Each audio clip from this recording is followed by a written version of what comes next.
Welcome to the Trophyz and Medalz podcast, where we discuss sports, fashion, music, and entertainment. Where trophies are temporary and medals are forever. What side are you on?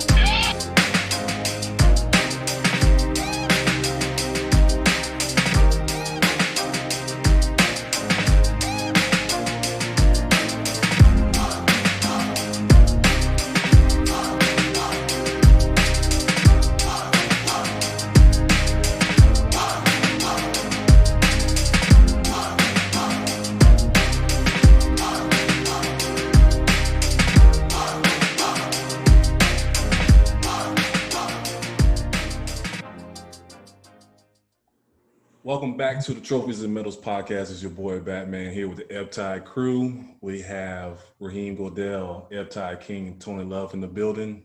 But we also have a special guest today. We have Miss Dara here. She's a freelance writer. She writes for The Atlantic as well. Welcome to the show. How you doing today? Thank you for having me. I'm doing real good. All right. So as always, we'll get into our sports. We'll talk NFL, some moves in the NBA, also a potential three-way versus battle with T.I., Jeezy, and Busta Rhymes. But first, we will start off with our special guests. We like to kind of get a feel with our guests to see where your energy is at. So we have a questionnaire that we have. It's called How 504 Are You? So first thing first, white liquor or brown liquor? Ooh, brown. Oh. All right. Cash Money Records or No Limit Records? Wayne notwithstanding, Cash Money. All right. So with that said, who is your favorite hot boy? We know Wayne ain't it, but out of the three remainders. I mean, it still might have to be Wayne in terms of production and lyricism. I mean, like I said, we're going to have to scratch 2020 off the books entirely and like a couple of other incidents. But off his discography alone, Wayne. Gotcha. Okay. Seafood boil or seafood gumbo? Boil. Okay. And last but not least, I changed this last question for you because I know your answer is Tampa Bay Bucks football-wise, but Mardi Gras or Essence Fest? Oh, man, that's a Mardi good one. Gras. Mardi Gras. Mardi Gras? I'm surprised. I thought you would have said Essence. I never made it to Essence. He wants to be in them streets, And man. All right, we can put two and two together there. Brown liquor and Mardi Gras. Tampa has a festival. It's not comparable at all to Mardi Gras, but they call it Gasparilla, and it has to do with our version of like pirates because we're by the bay. So it's pirates. It's people flinging beads. And we do it every spring. So yeah, I'm definitely more of a Mardi Gras than an Essence Fest type person. Gotcha. See, learn something new. So y'all got your own version of Mardi Gras, pretty much. Surprised my boy Ron didn't tell me about that. I got a friend of mine in Tampa. He never mentioned that. He came from Mardi Gras, I think, 2 years ago. So give us a little bit about yourself as far as your background. What prompted you, or when did you notice your gift of writing? Like, how early did you notice your gift of writing? Well, I claim Tampa, but my people are nowhere from there. I'm actually a military brat, and Tampa is the home of MacDill Air Force Base. So technically, like, I grew up on an Air Force base, and my parents are from like Detroit and North Carolina, and I was born in Houston. So I'm a little bit of everywhere. Nobody can really place me because I ain't got no accent. So and we moved a lot. So moving a lot, you either make friends or you don't make friends. And I didn't make friends too well, but I wrote a lot and I read a lot. And that's kind of where my love for reading and writing came from. I became a writer because I was such a prolific reader at a pretty young age. And I owe that to my mom, real heavy to my mom. And my mom was the type of like really hardcore academic black mom who would take articles from the newspaper, and she'd be like, read this. I'm like, okay, I read it. And then she'd be like, well, write me 500 words on it. I'm like, what? Why? Wow. This is summer vacation.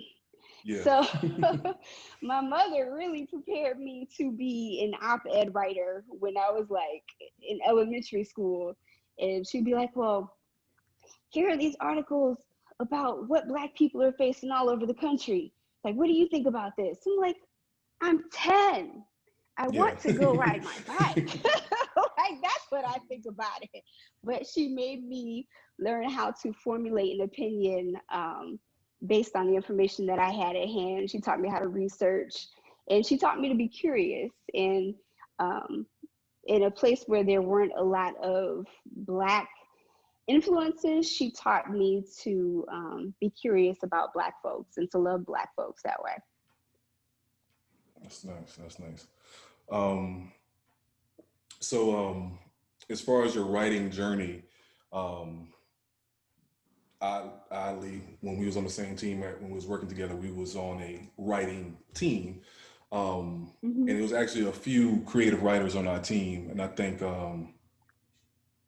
that may have pushed you to where you are now. Do you think that, do you think that was like a gift that kind of happened and kind of put you in a position to make this move to where you are now as far as your career?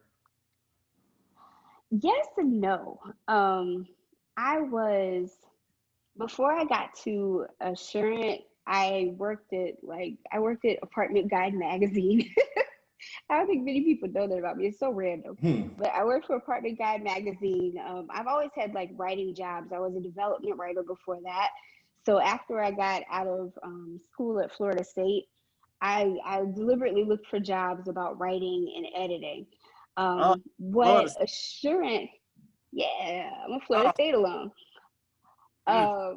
What working at Assurant helped me to do was learn how to write in a different environment. Like, I feel like it helped me be very versatile, and it also honed my editing skills because I worked with a team of a lot of different creative people, and I had to learn how to edit them and to be kind about it, but to be direct about it and to get the job done, really. I mean, because they were a factory. They had us pushing out letters like a factory. And so I credit that. I credit Assurant with that. After I left Assurant and we moved up to DC, I had babies. Just to put it bluntly, I had babies. I mean, I was pregnant when I left, and I wasn't going to hop into another job like 6 months pregnant. So I was home, and I was like, well, I would like to make some money on the side while I'm home. So I started freelancing a lot more after I left Assurant, and things kind of took off from there. Okay. So one of the main articles that kind of prompted me to reach out to you as far as to bring me on was the one you did in the Atlantic, the church's Black Exodus. So the reason why, good one. No kidding. So the reason why, and I think me and you talked about this in the past too, is I kind of felt, because I talked to my mom about this. I showed her the article and such, and we had this same exact conversation after Katrina, as far as how the churches in New Orleans, well, some churches in New Orleans, people feel like they failed the city. You know, a lot of these mega churches that have all this money, all this, shelter, buses, whatever, transportation, and didn't really react properly to the need of the public.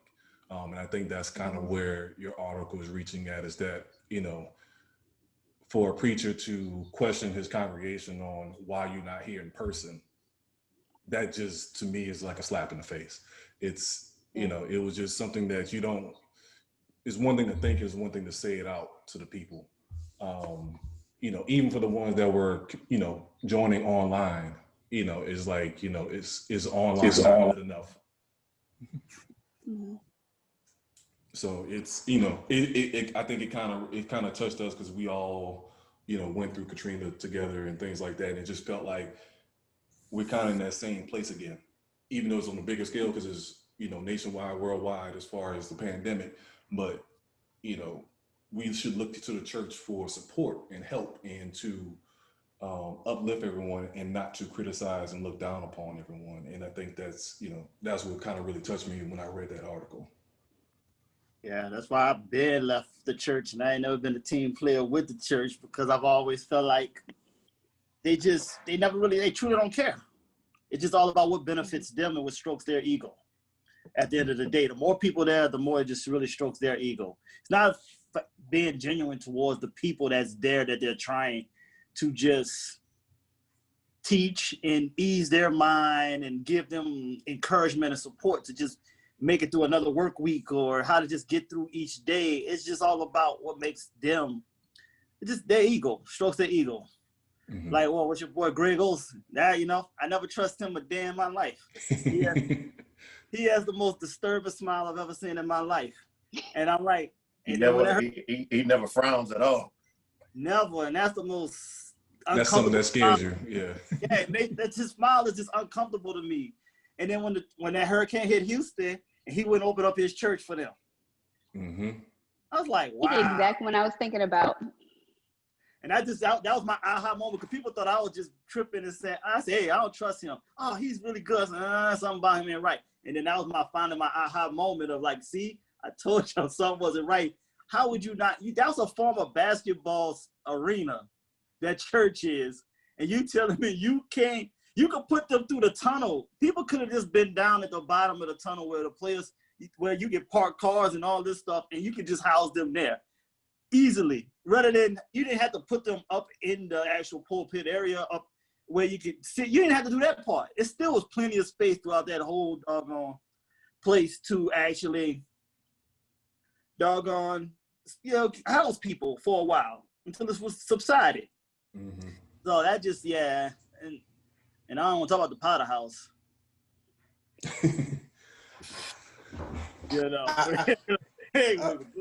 Well, I will say one thing with the Potter House. Just I'm not defending him or anything, but I used to have the same conception.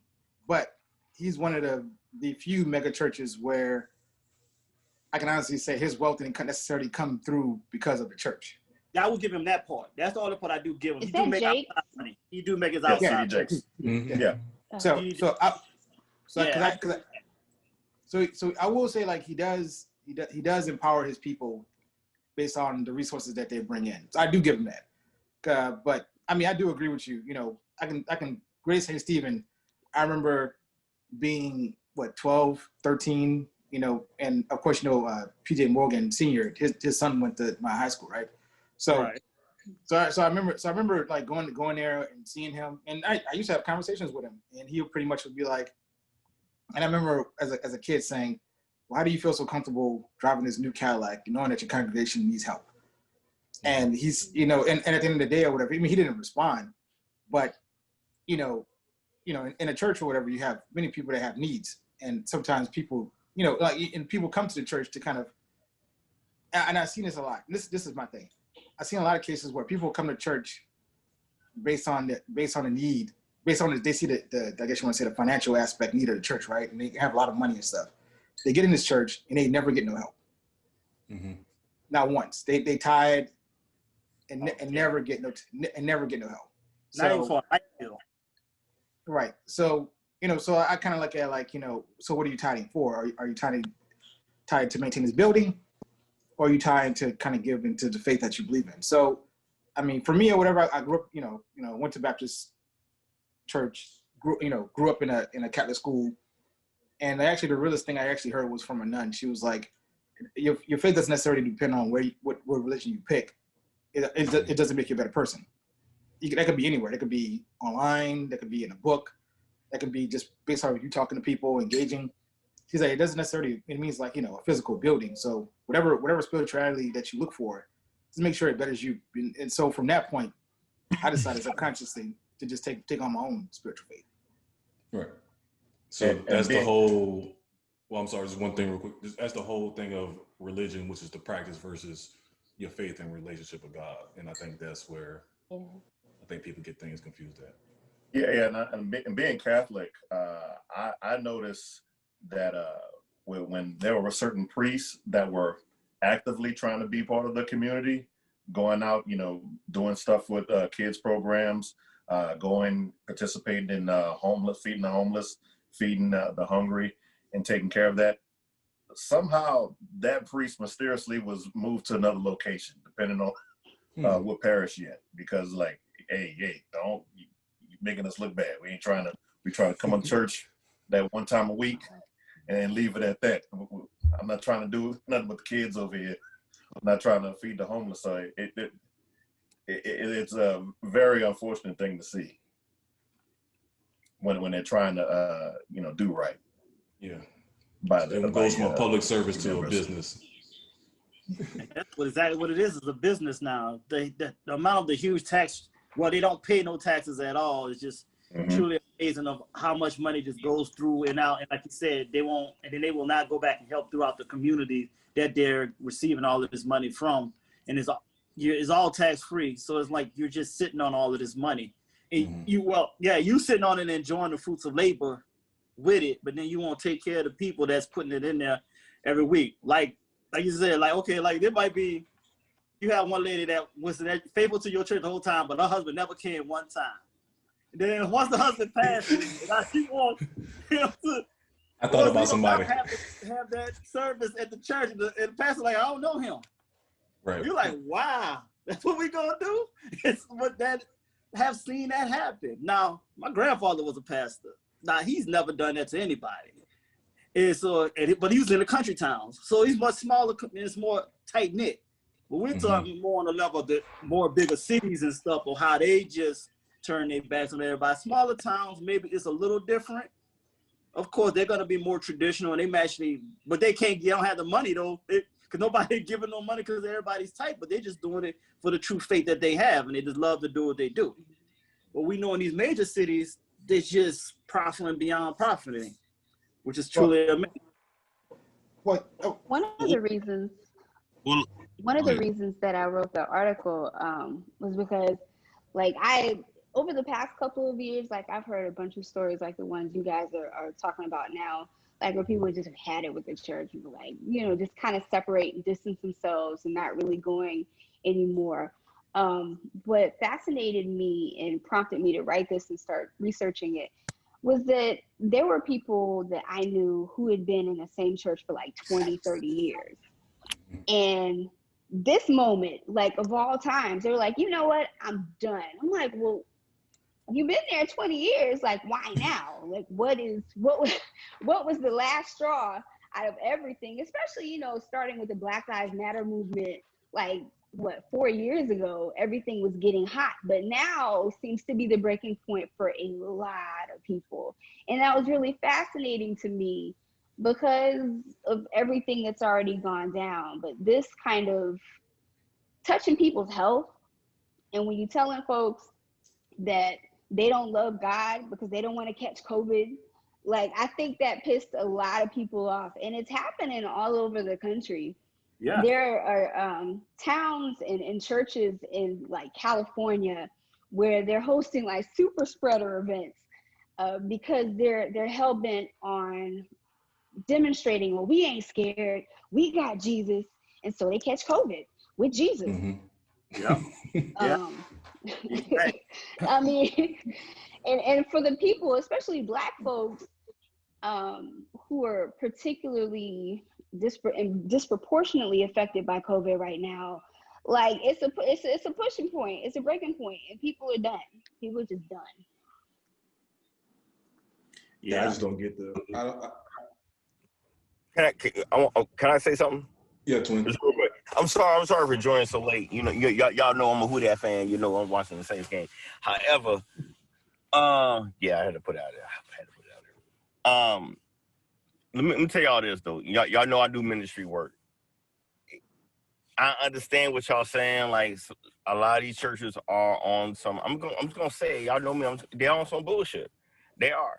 However, there are some churches who are doing for real good though. I just want to put. I want to put that out there though. I don't want y'all to be like, all these mega churches are doing this and yes, there are, but there are some churches who are doing some good.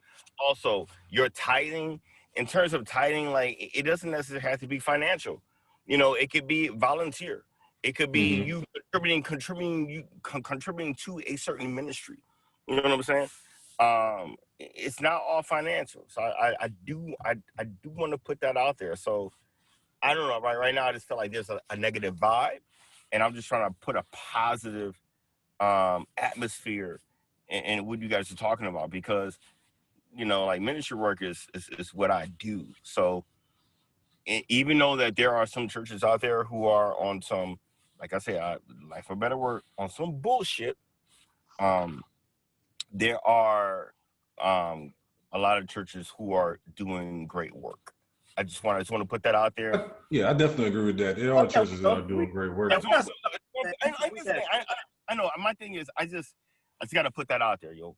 Cause here's the thing: your walk with Christ is your walk. It doesn't. You don't have to necessarily go to a church. Your walk with Christ is your walk. You hear me? Like, and your tithe is your tithe. You hear me? Like, so I just got to put these positive vibes out there about that. That's it. Cool. Oh, yeah, no doubt. We respect that. But remember, I'm going to tell you what my negative was where I had to check out for life. I've had that same experience. But beyond that, baby, like it's I don't know, like I said, I'm just trying to put some positive sprinkles on the cake right now, on the king cake right now. That's all I'm doing. I'm just trying to put some, you know what I'm saying? Like, I can't disagree.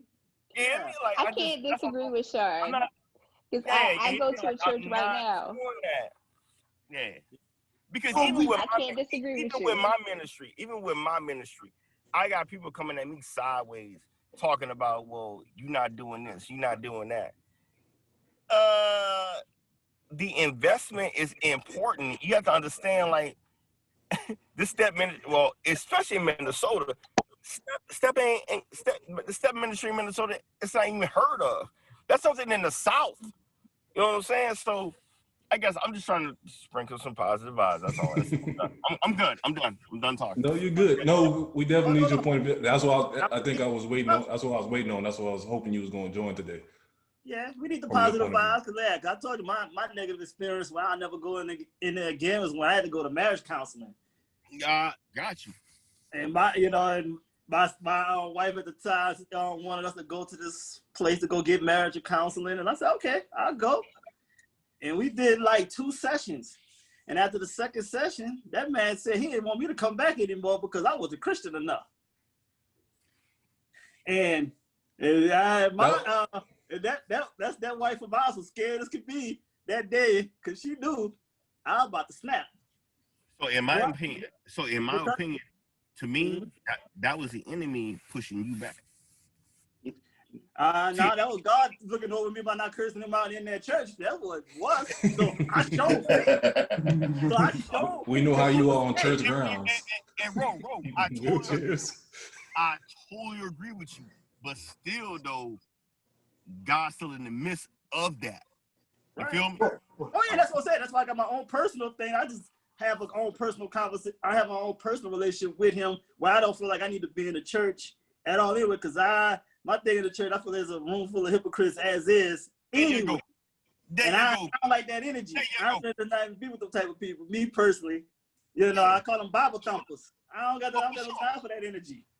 Oh, most definitely. Who that? Most definitely. One of the pastors I interviewed. Oh, I was gonna say one of the pastors I interviewed for the article up in the Chicago area. He said church is one of the most volunteer organizations on earth. If you are at a church where you aren't being fed or they aren't meeting your needs, he said, and I quote literally, "Be out." So. Yes. Hell yeah. Look where she said that. That was in Chicago. We know how we roll down here in the South. But it's the thing, though, I feel that. But even if it don't even matter, even globally, if you're not being fed, like she said, I'm gonna echo, be out. It don't matter where you at. Be out. Because hey, I've left some places. be out. It's kind of like a barbershop, baby. Like if you're not getting your faded, if you're not getting faded up right, be out. Find somebody else where you gonna get fed. Be out. And I was so mad I couldn't put that in there. I wanted to put that in there so bad. Come on. Y'all know if you come on, hold on. Batman, I'm gonna pick on you, bro. You know if your line ain't tight, baby, what you gonna do? Gotta switch it up. That's all the time.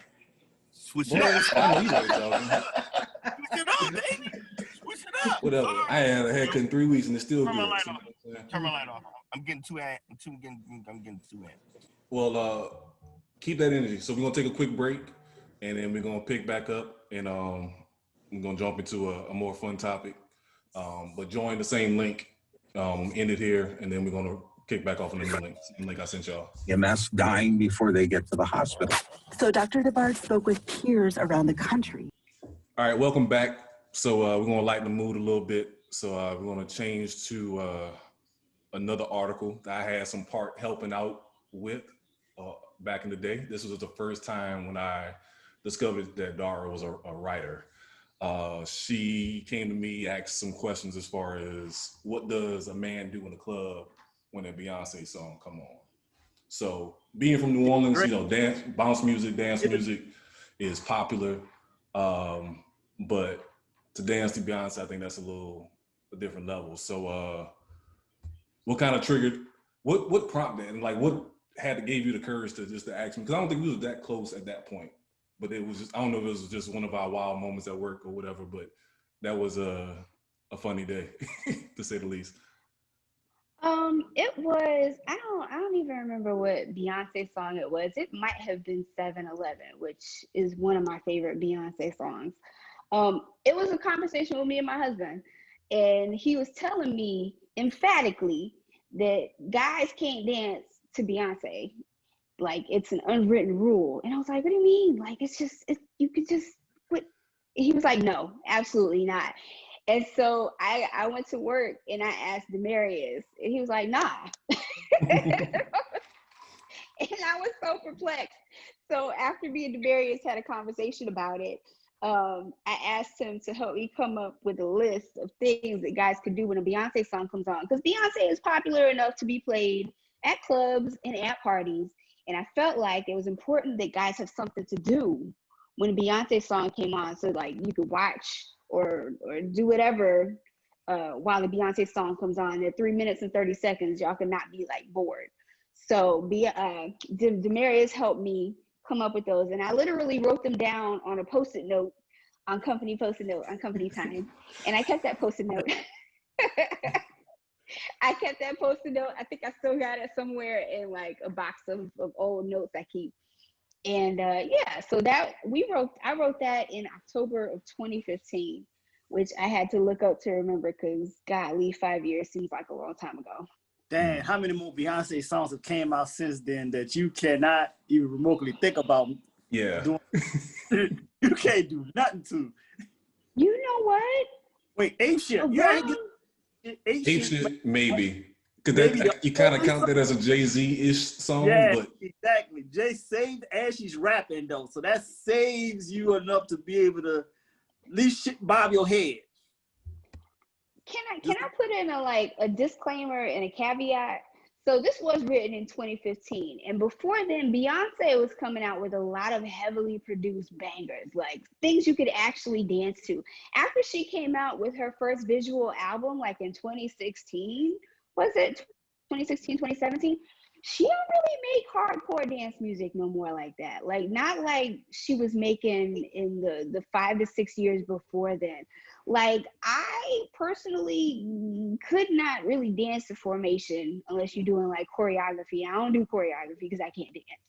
But I don't think she makes like music you can dance to in general anymore. Like it's more like sit here, listen, catch these vibes.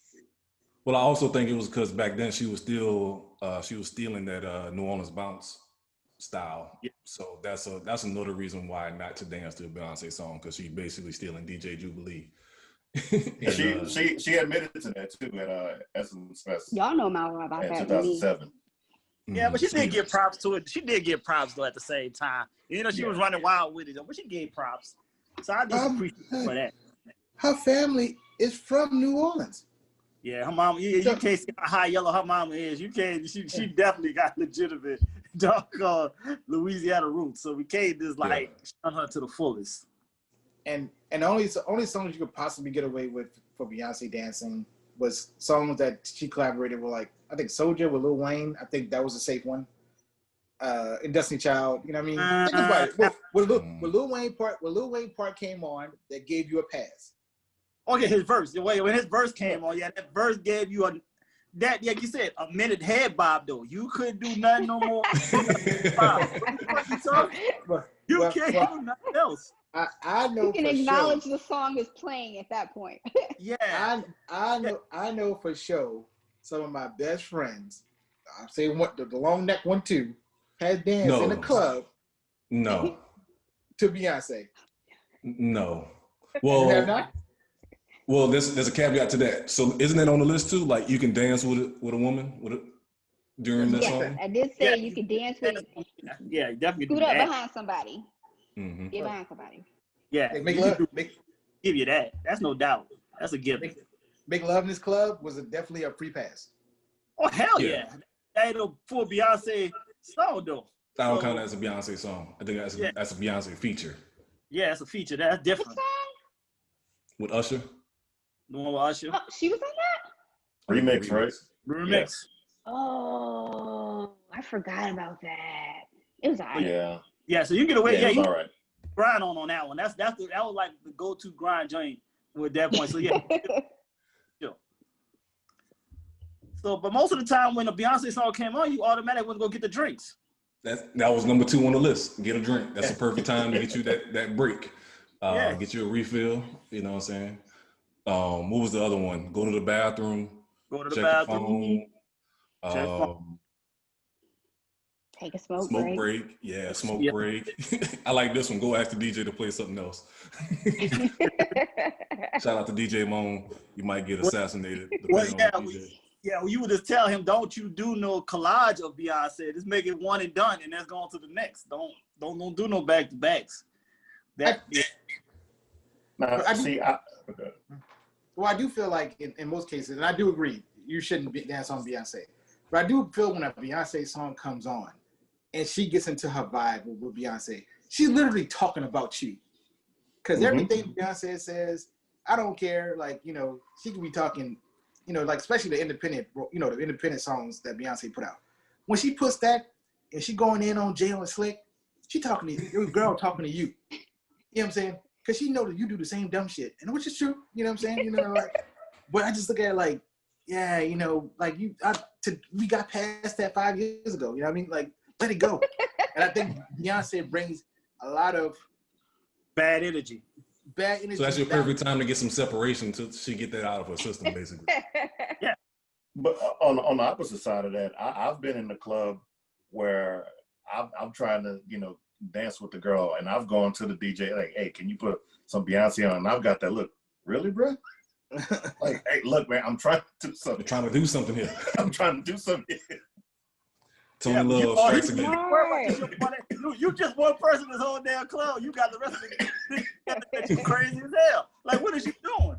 You killing the vibe for us. You not want, unless you go tip him well enough. That's the only way you should have got that song played. I'm a drink or something. But you want Beyonce? For us is Riri. Riri likes us. Beyonce. Really? Riri is for the guys. Riri is definitely for the guys. I will concur with that. Mm-hmm. Huh. I gotta go back through her discography. I'm not really to be honest, I am not like a super huge Beyonce fan. I do not own one Beyonce album. I just like mostly her radio hits. Well, I'm glad we got a lot of time on this station. Boy, you shut us down. Hey, that's out here. But I don't know a whole bunch of Rihanna songs. Like that's real interesting. I never thought about it that way. Rihanna gets up. We can grind on every Rihanna song. It don't matter what it is. We can get our two-step on and grind on any chick at any given moment. You are good money with Rihanna all time. I'm gonna tell my husband that. See what he say. Yeah, never He go like for sure Rihanna he'll too. He like Pretty sure Rihanna he'll too. agree. Yeah, Rihanna. Yeah, she gets you in a certain mood. She gets chicks in a certain energy that we will agree with. Like you said, Beyonce give us that negativity energy. That's why we duck off. Like, oh shit, here we go. She about to ask us to pay a bill, or she about to bring up an old ass thing we did back in the days, or it's just bad energy. Beyonce once forced mankind to put a ring on it. He said, "Mankind." Yeah. If you like it, not if you love it. If you like it. Yeah, like it. And then, yeah, just to like it. Like, nah, it ain't gotta be more Not than even a all the like. way in. Oh, If man. you want it, I got it. It's like, yeah, nah, let's figure this out first. You have good credit. Let's get that established first. Let's get that established first. Can we build together? You know. Oh man. So yeah, Let's go through his list. that was Let's go through a his fun list. topic that we can all relate to. So what were some other things on the list? I think we mentioned, of course, off top, not to dance at all. Play I Spy. I think we all do that. You got to eye your talent that's out there. You say go to the bathroom, take a smoke break. How can a guy dance to a Beyonce song without you looking suspect? Well, that's what I was going to get to as well. So here in Atlanta, you probably have The Atlanta suspect. a flock of a flock of guys dancing to the A Waka Flocka. so like that's that's a red flag off top, but it's Tangerine players. there you go. There we go. I like this one though, because this is a good game right here. Find a woman who isn't dancing in chat. So you gotta, catch that girl that's on the sidelines, that does, she probably feels the same way about Beyonce like we do. And, you can probably grab her attention, like Raheem Medalz do, ask her what her credit score is, and take it from there. So I'm pretty sure we've done that a few times before. That's actually a good one, because then she don't have that type of energy that you will have to be too concerned about. Mm-hmm. Well, Nobody got time for Beyonce. Good. I like Kelly Rowland better anyway. That's my before she had a second baby. Did fair or dirty. Mm-hmm. Before she had a second. Oh, but I would say sometimes, and this is just me. Sometimes in the club, it's like watching girls dance to Beyonce will literally tell you exactly where they are personally in their life. Like they'll feel certain lyrics to songs. You'd be like, damn, she going through that shit? Yeah. I've seen a group of girls go to the left. Yeah, fuck yeah. Yeah, it's like, you'd be like, you cute and all, but I ain't trying to have no type of problems. Like, she put one hand in there and snap her fingers and put her head down and shake her head, she going through something. You might want to step away from that one. That's like all the chicks that was listening to Mary in the 90s. That's all the chicks that was listening to Mary in the 90s. You had to tread lightly like with that too. Mm-hmm. Not gonna No, Mary just fucked up her life, and everybody just felt it. Beyonce fucked up everybody else's life. And she talk about leaving. She talk about leaving Jay how many times? Look at them. They still married. Exactly. That's why I say she put false hope out there. She said leave them. They bought into it. Everybody left their situation, and she's still married to the guy. Mm-hmm. Maybe she was telling them to do what she ain't got the strength to do. Oh, Maybe. That is actually one of my theories. That is a lot to leave. That's a situation that people look up to. Man, she got enough money to leave and be comfortable for the rest of her life. So these other people shouldn't be leaving at all. Hey, not a money thing, I'm gonna tell you why though. Why she hadn't left him yet. Remember, I'm revealing a part of myself. On one of her early albums, she said she wants somebody like her daddy. And so, that's not a compliment. That's why she's still rolling. She said that multiple times. Yeah. Mm-hmm. Yeah. And her daddy was always successful, but always foul. And she's comfortable with what she grew up seeing. Mm-hmm. That's a lot of us. That's a lot of us. You're a product of your environment, so True. Stepping on toes. Mm-hmm. I'm one of those people too. So yeah. it's you kind of gravitate to that regardless if it's right or wrong. It's just all you know. So sometimes you gotta break that cycle. My favorite Beyonce songs are actually the ones where she's just singing about dancing, like "Get Me Bodied." That's the one song. That's the one Beyonce song where I see all the girls get on the floor, and I don't think any man is mentioned in that song. Ain't nobody bitter in that song. They literally just throwing ass and That's probably the ultimate. That's probably and the getting ultimate. it in, which is why that's my favorite song to dance to, because everybody just let everything go. Well, 7-Eleven, I think too. Now I'm trying to think about how the song goes. 7-Eleven. Yeah, those are my two favorites. I don't think she really talked about anything on that either. Yeah. Floyd threw his head back. Oh no, football game. Don't worry. My condolences. So yeah, that was a fun article. That was a fun conversation we had around that. Like I said, that was one of the things that kind of brought us to this podcast. Like that fun dialogue.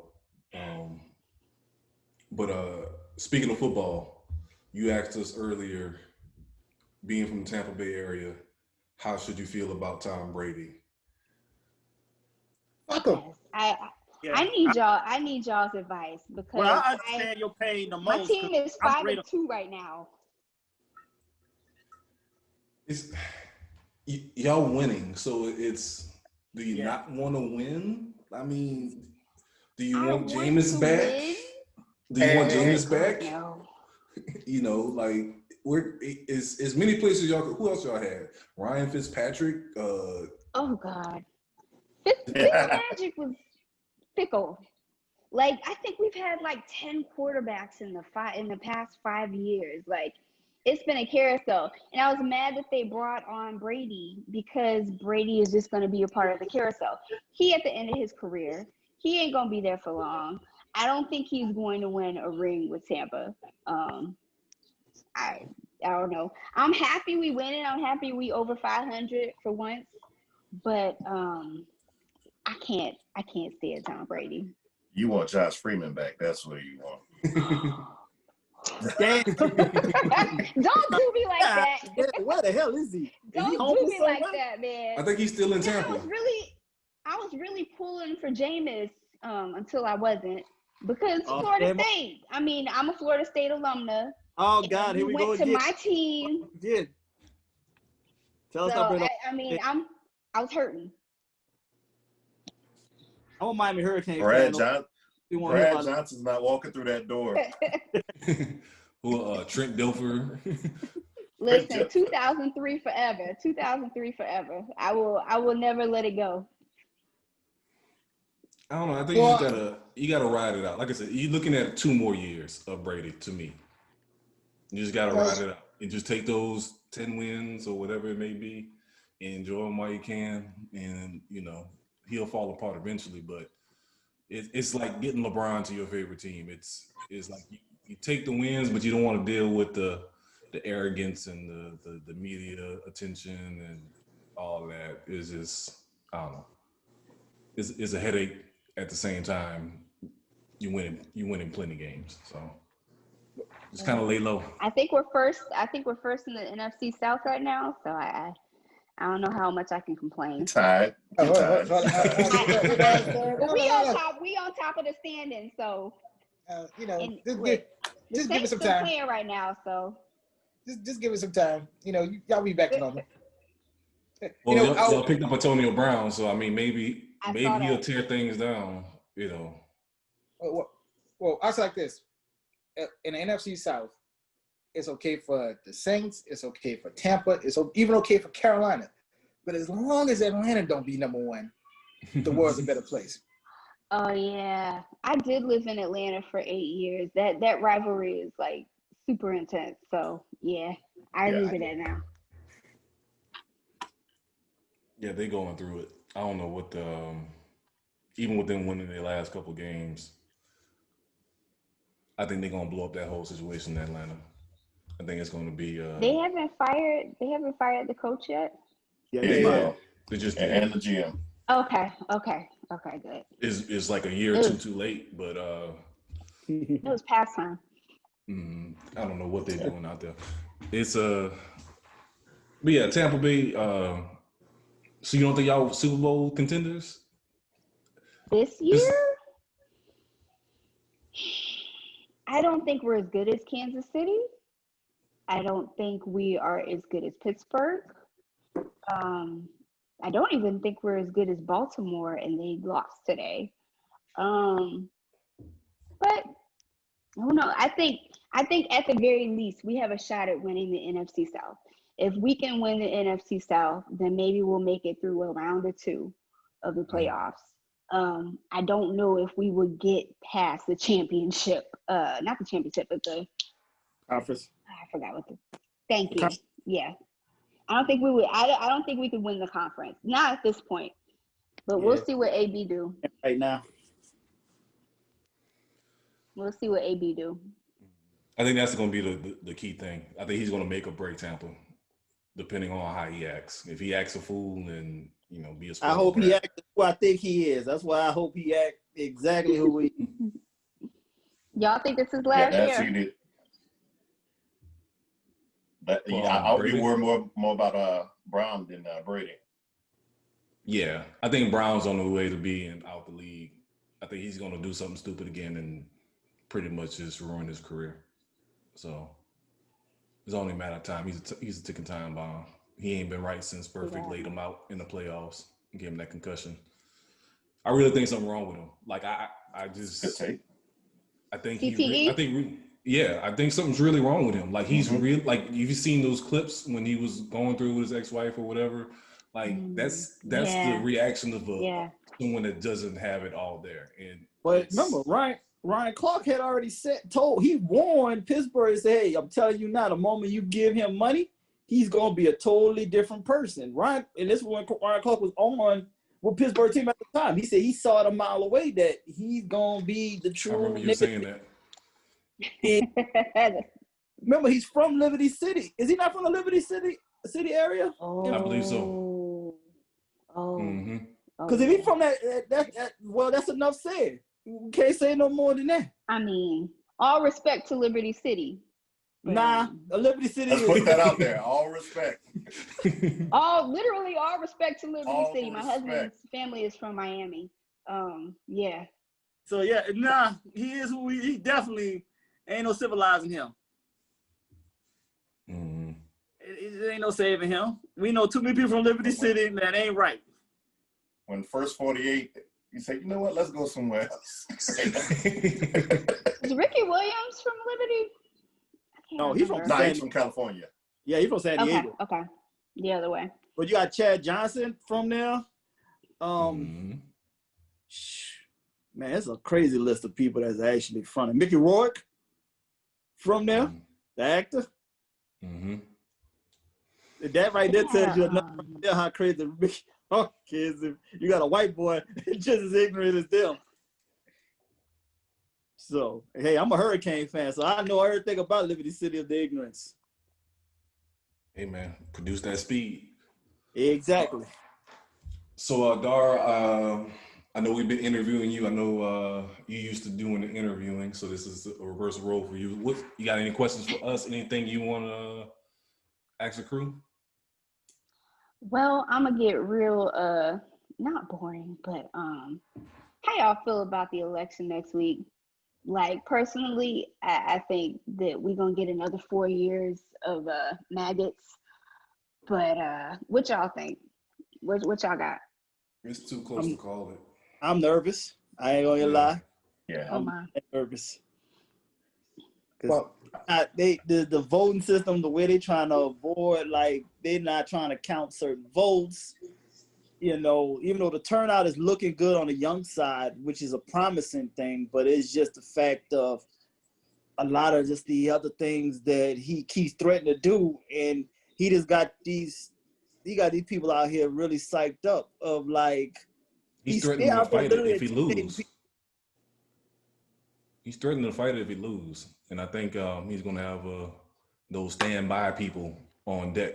You know what I'm saying? So, like I said, that's the one thing that's positive is that's what they told me when I went vote is that this has been like one of the biggest turnouts in the past few elections. And, a lot of states, the early votes have already surpassed the overall votes from 2016. So, Crazy. But that still doesn't say that's going to be voting in the right, in that direction. Yeah. But what you were saying about the voting is like what's crazy. Did y'all see that article where the lady died of cancer or something like that, and the state decided to not to count her vote? Yeah, I saw that. What? I forgot what state that was in. I didn't see that. Ohio. Yeah, it was Ohio. It was Ohio. Yeah, she died Yeah, like she the literally, past couple of days, and they're throwing out her vote. she was 20 years old and she died of cancer. Oh. And did her voting, but then now they said because of the fact she's passed, they're not gonna count her vote because it was like a mail-in vote because she was in the hospital, of course. But yeah, they're not gonna count it now. I'm like, but how you gonna dig through go looking for her actual ballot? I thought and now you just gonna go find it to remove it, and that's like she was still here to vote though. So it's not like somebody voted on her behalf. Right. So that's what I don't get. Like the fact that they took their time and energy to go seek her out. So basically, they going through the obituary, basically. They looking for them. Certain states can do that. And certain states actually have the right to do that. They can actually go through and see this, and they actually can pull your vote if you passed away before the election happens. But who got the time when they not even counting the votes of people who's still alive? Right. Well, people who try not to lose. Yes. Well, think about it. Like last election, there was a lot of people who voted that wasn't even alive over the last couple of years that they found out. Like years, like I want to say, like a year or two later, that people had died. Like, so I mean, I guess it was beneficial that year though. It was more beneficial to them. This time around, they know it's not. Yeah. So now keep everything at bay because they already know the way the early voting is going is not in their favor. So now they're trying to now discredit as many other votes to try to balance it back out now. Especially with the elderly too that vote, that's doing the mail-in votes. They're trying to make sure a lot of theirs don't count. Because they more signed with Biden because of the fact of how 45 crew wants to actually cut, Social Security and Medicaid and things like that, and that's hurting them, the elderly, more and stuff. So they actually are more favoring towards Biden, and that's the votes that they're trying to deter with the mail-ins. How we talked about it, how we already had talked about how the doggone mailboxes coming up missing and locking them, and how the mail service got extra slow all of a sudden and everything. So it's all fucked up. I think for the most part for this election, it just kind of just shows you exactly. Well, let's be realistic. A lot of young people who kind of are used to different, I won't say different races, but different paths. So you know what I'm saying? They're literally being more open-minded than the older generation, right? So you have more youth voting now than ever in regards to this election. Now here's the thing. I think in a lot of cases, whatever was promised by the current president per se, when it kind of comes to rural cities and stuff like that, right? I just think that those people are still just as poor as they was 4 years ago. And it's still just it doesn't change. Right. So for me or whatever, I just look at it like, that's a great, I mean, I'm glad some people realize that, you know what I mean? So in regards to just like, hey, look, you can definitely, vote which was beneficial to you to kind of come up or whatever, but let's be realistic. It never really is a race war. It's all about who has money, who doesn't. Yeah, it's class. It's all about classism. Classism. Yeah.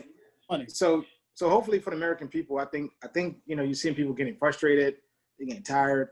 And don't get me wrong or whatever, they get, we have a lot of ghetto-ness right now going in the just pure ignorance. That's kind of like people just being very insensitive about the well-being of minorities, handicapped people, women, stuff like that or whatever. And I think for the most part, people want to stray themselves away from that because that doesn't necessarily represent them, which is, I always did say, it was a blessing that Trump actually got into office because it literally kind of exposed them. Yeah, I was glad it happened too. I was actually glad that it happened because I wanted this to be. All right, Raheem, pick up where you left off.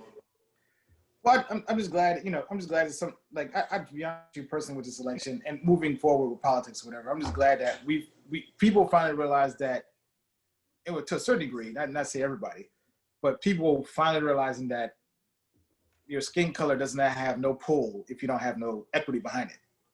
And I think for the most part, it even kind of goes towards other minorities or whatever. It's like, I granted or whatever, yes, so, racial profiling and stuff happens, based on your skin color and stuff like that, right? But if you have like, and don't get me wrong, I think it kind of made us as African Americans, Black and brown people as a whole realize, saying, hey, if we have our own, we don't necessarily need a government approval on what we do. You know what I mean? So you're seeing kind of like the shift in regards to just people taking care of their own. When I say their own, not necessarily meaning like a race taking, like Black people taking care of Black people, or whatever, but people seeing the value of just making sure that their P's and Q's are in order, because and I'll say like this, for the government will always do big business. So as long as you kind of prepare for that, it wouldn't matter. You know what I'm saying? Like say for example, a lot of people are foreclosing on their homes due to the pandemic. But let's be realistic, a lot of people just didn't have the money in the pandemic just to kind of expose it. Just same thing in regards to, everything else is kind of wrong with this country. It was like, if you prepare for it, you can endure it, because it's only 4 years. But I just look at it like, for me, racism will always still be around, no matter how much you try to kind of change the narrative about it, or classism will always be around, no matter how much you try to change it. But you can tell people, you can stop people from telling you no, because in a ways, assets and money does talk, or education talks, or preparation talks. You know what I mean? So that's for me. And I've early voted myself. And it's kind of funny because like I kind of look at it like, online, you've seen everybody saying, oh, I voted, which is something I'm glad people are more proud of. But it should be something that you should be doing everywhere. So, so you shouldn't be proud for something you're supposed to be doing anyway. It's like being a parent, like being a good parent. You know what I'm saying? Like, I changed my baby diapers. No, you're supposed to do that. It's a function of voting stickers and like the posts. I voted, both, self-pride or whatever, but also to encourage people who are on the fence about voting, people who are like, oh crap, early voting just ended, or early voting started. I didn't know we could vote already. It's like, where my voting place at? Like, it might remind people like, oh yeah, you know what, this one light some fire on them. Yeah, it might light some fire on it. Like I kind of like gym motivation posts. Oh, I'm sweating. Like, okay, you worked out. You sweating, fine. Like it don't do nothing. It don't do nothing for people who already intend to do it. For people to whom it's just regular, something you're supposed to be doing. It's your responsibility. But for people who are like, you know what, this is my first time voting, which this is some people's first time voting for real. True. It's always gonna be like some first timers, and there's always a first time for the first time. Shaq. Like how the hell Shaq all these years? I saw that. 50 years old. Yeah, I kind of cringed at that. And he's in the police force, and you're telling me that this is your first time. How old is Shaq? Shaq's like 50? 48? 48.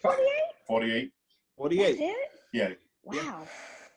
I mean, that was especially like as much as he talks and says some things, is like you telling me that this is your first time voting, but I don't know. I was just highly disappointed in that. Not saying that I have voted every time I was supposed to, but still did it more times than his. I told you the reason why he's on my bitch ass list. Yeah. Well, that's like this or whatever. I mean, but like say for example that case, right? He's a multi-millionaire. Does the election really have any? Well, that's what I was going to say too with Lil Wayne. Yeah. It doesn't sway him any way or the other than maybe taxes, but right. People vote their interests. Yep. Right. So Dar, let me ask you this. This is something we brought up in the podcast in the past. How do you feel about an age limit in politics? Because we've kind of discussed in the past that the people that's either running for president or any political position, they're like 70, 65 on up. And their views of how the country should be is not the same as the younger generation, the working generation. Like, they supposed to be retired and supposed to be sitting their asses down somewhere. This is the problem. Like, they ain't supposed to be here no more. Like, 65 supposed to be retirement age, technically. Power never retires. That's the point. The presidency is in a position as power, which is what they're after. They're not even after the salary. Like they're richer than the Right. salary of the presidency. We know that. What they Yeah. want is the power. And they never stop wanting the power at any age. And I think as long as this country is set up the way that it is set up, which is 1% on down, I think the 1% will always make an avenue for themselves to reach the highest position of power in the country, no matter how old they are, no matter if they should sit their ass down. I think that it's more so about them being powerful, because this is Biden's second crack at it. Not the presidency, but like he's already been in the White House. Like they just after power. Like every last one of them, from the Democrats on down, they're power hungry. True, but the thing is, you got to be 35 or older to become a president. But we don't got a cutoff age too, though. Like they should be aware we should have a cutoff age. You know, like you can't be president past 70 or something here. You know, cause like your motor skills ain't the same once you up in your damn 70s. Like this should get real. You know, you keep repeating. You should be able to different names and shit. You don't even remember people's names. It should get real. You should be able to pass the driving test. Yes, right. You got to take the to be able to be president. 70. Like it's real. Your motor skills is not as sharp as look how 45 be going down them steps. Boy, he be scared for his life when he get off Air Force One. Do he feel like he gonna take one step and that hip gonna snap on him or something? Like he be walking literally scared. And I'm like, okay, how you run the whole country but you can't walk down some stairs? That concerns me. It's like the whole thing about the age minimum being 35 is really trippy to me in the first place, because Obama was like the youngest and he was in his 40s. Like, I don't think unless you come from a rich family already, like I don't think that you can amass the amount of social capital and financial capital that it takes to become president before the age of 45 in the first place.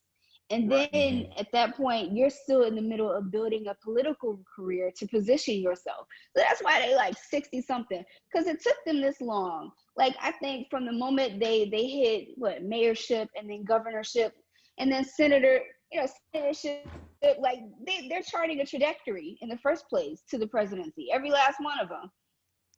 It just take that long. But I don't know, like I see what y'all mean about the age cap. I just don't think it would ever happen. Come on, we got Maxine Waters, Bernie. They're in their 80s. Like they're literally in their 80s and they still. Nancy Pelosi, 80s. Pelosi. They ain't stepping down. They don't care. 80s though, yo, they're in their 80s out here still taking money. I'm like, come on. Lewis died in office. They all died. That's the way they gonna get out. That's the only way. And that's why we saying like that needs to change. Like we need something got to change on that. That's all we think, and it's just like truly amazing. So the thing I really wish they would change is turning the Supreme Court position from a lifetime appointment. I wish to God that they would change that. Like make it 10 years. I mean, and they're not like super young when they get in, but a lifetime appointment is. It's ridiculous. Yeah, but this one put in is crazy though. This new one.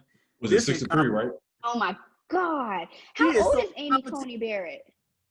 Oh my God. She's 48. She's in her 40s? Yeah. Well, and to be clear, she's from Metairie, Louisiana, not New Orleans. Oh. Metairie. Get it right. we don't claim. We don't claim Metairie. That's not New Orleans. Well, so like say for example, right now currently with the House and the Congress, how long are they terms? Every 4 years, 2 years, 6 years, something like that? No, they I don't remember. It's a lifetime while they decide to retire. Nah, to their retire, like, getting reelected. Yeah, they can keep every two. Okay, so every House 2 years for Congress. President is every 4. I would say for the judges, pretty much every 6. Senators is 6. That way it don't coincide with presidential elections. Right. I think the judges would be every 10. I think that would be a more reasonable reach. No, 6 6, because my thing would be, you got to understand, like, I mean, they're pretty much responsible for upholding the law across the land. So, say for example, you know, if you kind of, like, say for example, like right now, currently, you know, we need a change in regard, like, to be honest with you, here's my thing. This is the reason why I say 6. And I'll point this out. There's still a law out there that reviews us as Black people to vote every 25 years. That should have been changed a long time ago. So if you have a judicial system in place where they don't see nothing wrong with that, that's an issue for me, because, you know, we shouldn't necessarily be reviewing our right to vote as African Americans and women every so often. That should be a law that say, hey, this needs to happen. Right. So you know, that's just my thought on that. It's just like, I think 6 years will probably just be the sweet spot, because if my thing is, if you see that this person not necessarily trying to change anything, then you can go ahead and, you know, have the president appoint somebody else. Right. And then check the credit score too.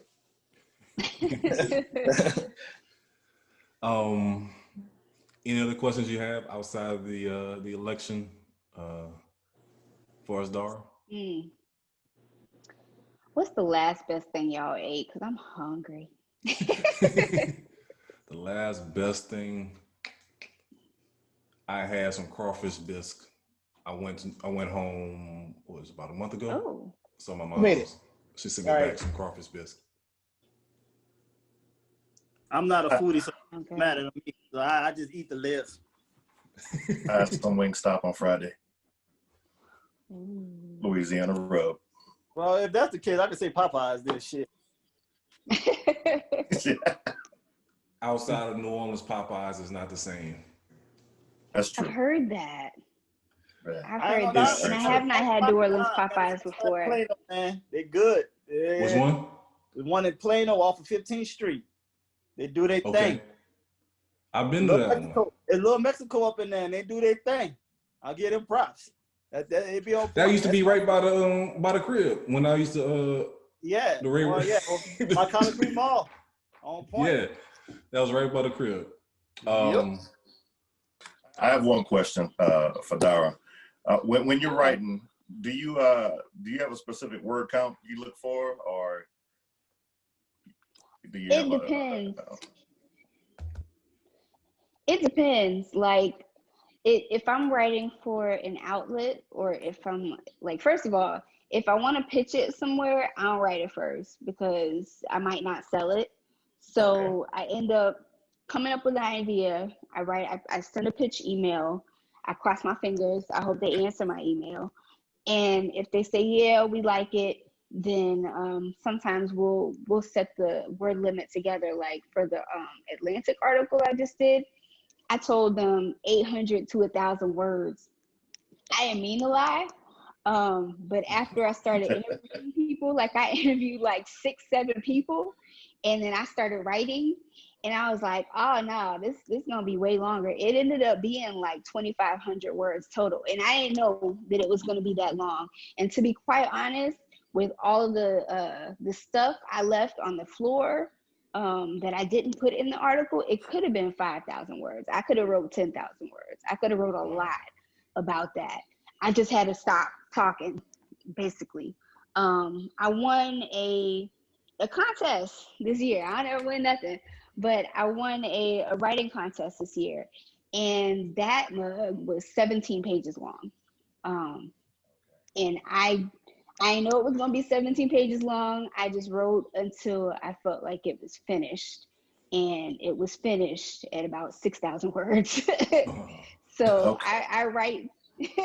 So I can write long. I'm working on a manuscript right now. So, and I have about 130 pages written of it. So I can write long. I don't have a word count in mind. I just write until I feel like I'm done talking. Okay. So quick question.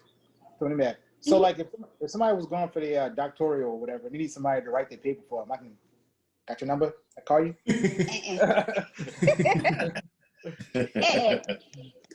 And I'll tell you what, and this is gonna sound real terrible, but I'm gonna just be super, super honest. I've been like that for a long, long time, Mostly because if I write something, I like my name on it. You If can have I'm your in name on it. trouble of writing on it, I like my name on it. That's it. I like money, but I kind of like my name on stuff too. I like when they go hand in hand. It'll be reference points. I'll say, source, yada yada. You know what I'm saying? You get all credit. You know what I'm saying? But my name will be on the top. Now what I will do is edit it. I will Demarius know, Oh like my I was goodness. pulling in editing. Yeah. I was pulling in editing on the side when I was working for Assurant. Like I've been a freelance editor for almost as long as I've been a writer. So I edit stuff to hell She and back. will crack that whip. Hey, you need to get this in line. I didn't try to be hard, but yeah. All right, that'll work. I know where to go down. That's what got me into writing, reading stuff. I'm like, I can do this. Mhm. Like, okay. I think for me, like I was more of a creative writer, like whether it was music or storytelling. But I never saw myself as a writer. I didn't even even with us doing this podcast, like I never thought I would be able to do like any form of public speaking. Dope. But I don't know what happened. I guess I grew out of that phase or whatever, but it just seemed like even at work, I do more training, mass training and stuff like that. So it just seems more natural. I guess just growing to being more comfortable and just getting the thoughts out. We go through phases. Well, I actually did say like if God uses you, he'll create avenues for you that you thought you never do. So I would say like in regards to like how you saying like leadership is like one of your things that you're developing, public speaking, writing SLAs. That's one of the things I'm kind of going through. So SLAs and policy procedures with the job. So I never thought I'd be doing it like this, but I mean, I think we all kind of growing up in our own. I think even Ty King in his views on banana bread. I mean, even right now. Wait. There's a banana bread problem? No, it ain't no problem. It just he need to come to realization about it. Don't worry about him. Does he not like? is banana Don't bread like who I banana think it bread? is? Mm-hmm. Yeah, no, don't worry. Don't pay no attention to him. No damn banana bread. This banana bread comes with a particular extra. The person Wait. the person that's serving the banana bread. Let's put it like that. Yes. Okay, we'll take him. Okay. Told you I'm minding my business. So Tony Love has been in charge of our blog in relation to the podcast. I feel he's been doing a great job as far as capturing what we talk about and then expanding upon that. What kind of suggestions or vote of confidence you can give him? Speaking y'all writers talk, I guess you could say.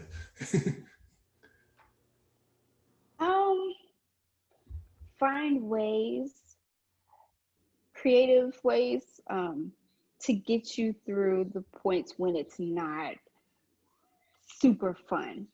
Because I started blogging in 2013, and at first I powered my way through it off of pure passion. Like I wanted to talk about everything. I was blogging like 2 to 3 to 4 times a week. Like I was super prolific. I had all this. I was really excited about getting behind the CMS, the content management system. Like I taught myself WordPress. I learned a little bit of HTML. Like I set up my own blog, self-hosted.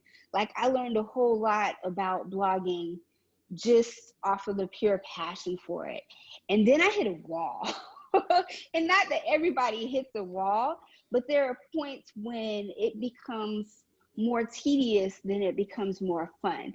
And that's where I fell off of blogging, and I completely switched to freelance writing for other publications because I needed to find a way to bridge the fact that I wasn't getting paid to blog and the fact that they were paying me. So like, I want to write, but I need something to pay for this time because it ends up being time consuming. And so what I needed to do was find a way to creatively still sustain blogging and do it regularly without it being a burden. And so whatever you have to do, whether it's like setting like a schedule or setting space in your schedule to do it, whether it's like if you don't have a lot of time to sit and dedicatedly write what you gotta write, like do it on times when it's not traditional. Like when it was starting to get really hard to blog, I would dictate notes to myself in my car on my phone, and then like transpose it later, because I have three, well, I didn't have 3 kids then, but I have 3 kids now. And so the more kids I got, the harder it got to be able to write in the middle of the day. So I had to get creative about the time it took to blog, and also finding technological things that made it easier to do. But yeah, like, so when you enjoy it, like set yourself up real easy, like get on a scheduling rhythm, brainstorm ideas when you don't have nothing else to do but scroll Facebook or whatever. Do it when it's least like convenient. Like you don't have to have like I have to sit down and do this writing. Like nah, like I had to learn to be creative about when I thought I was writing. And also I had to mind my Facebook post. If I saw myself sitting on Facebook and I was typing a Facebook post longer than about 2 to 5 minutes, I was like, oh hell, this is a blog, let me move. Because I was giving a lot of words away on Facebook. And I had to realize I was taking up my blogging time. So those are all my my creative tips that I have left. Because I think I put up a blog like last week because the spirit moved. But beyond that, like I freelance for other people more than I write on my own blog these days, because time is at a premium for real. Yeah. And you know, that wall, I'm really, I started to feel the last couple of blogs there. Just like, okay, you know, this 2 in the morning. Yeah, it almost feels like you start to run out of ideas almost. But yeah, I mean, you don't. It's just that you have to reach harder than it was when you first started sometimes. Yeah. Good stuff. Anything else you want to plug? This is your moment to self-promote. Oh man, I am not plugging anything right now. Thursday was my birthday. Happy birthday. So I just thank you. So I just my family sent me on a little staycation. I went in a hotel and I had no toddlers kicking me in the head for once in the past 5 years. So I needed that. So I feel real rested and recharged. So I'm just resting, to be honest. I've been super busy since the pandemic started. I'm home with like 3 kids and freelancing and like doing work and like writing a book. So I'm like, yeah, I don't have anything to plug, but I am okay. All right. Well, we definitely appreciate your time joining us. It was a pleasure speaking with you.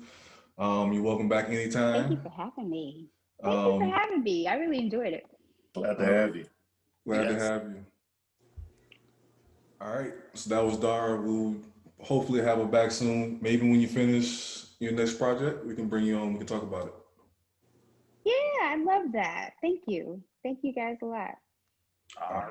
That's it. Have a good one. Write my book. Write my paper for me.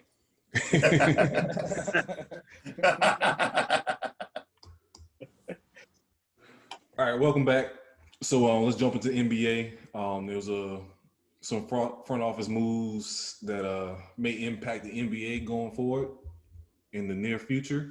The first one, with our New Orleans Pelicans, Stan Van Gundy has been hired as the coach. The crew is a bit torn, I think, on the hire.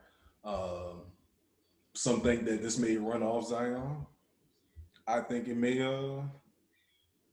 benefit Zion to basically, to me, I think it could be like Dwight 2.0 if they build around him, but I think it's a good move. Better than old boy that was there before though. I think it's a good move. Coaching wise, it's still better than Gentry for sure. I will say that, but I still ain't a fan. I don't care if Zion run or not. I personally, because I wanted Ja in the first place. So, but I understand we got the number 1 pick, so we had to go with the so-called moneymaker that's gonna bring in. So I get that, but I just go. I prefer. I'm feeling more comfortable if we make sure we sign Ingram first. I'm just concerned about that. Till I see Ingram with a full contract, then I'll be concerned, because if we lose Ingram and Zion, then it just defeats the purpose. Yeah. Mm-hmm. I still want to see how they work together, because I think sometimes they kind of clash. Well, I don't think they clash. That's why I think that's where Gentry didn't do a good job of having them work together, because they should have been doing a role with ease. Right, that's what I was about to say. Is like, how would your 2 best players not running pick and roll? Like, so that's what I'm saying. So I don't think he just didn't use them right. He wanted to do the more running, gunning, and shooting threes, than really coming with legit offensive sets. So now we know Van Gundy's going to come in with that. Yes.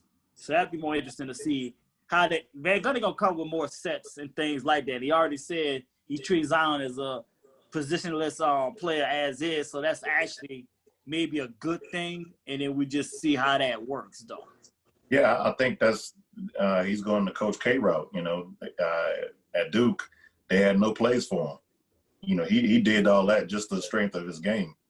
Put up those numbers and rebounds that he did. Yeah. So I think that's the right way to go. Yeah, just let him go with the flow and just let him roam, and he's gonna make the right basketball play anyway. So you don't really have to force anything to him. Mm-hmm. Now, everybody else, you will have to get them emotions, and he will put everybody in the right spots because he passed very well. So it should be on point. Well, another thing I was going to say is that he was one of the people, when he was coaching them, J.J. Redick came into his own, understand Van Gundy. Yeah. So I think that's going to unlock his game, which is going to provide that deep threat. So you can open up the lane for Ingram and Zion and Holiday. So, like I said, I think it's a good move. They so determined to trade Holiday. I don't see Holiday really being there. Right.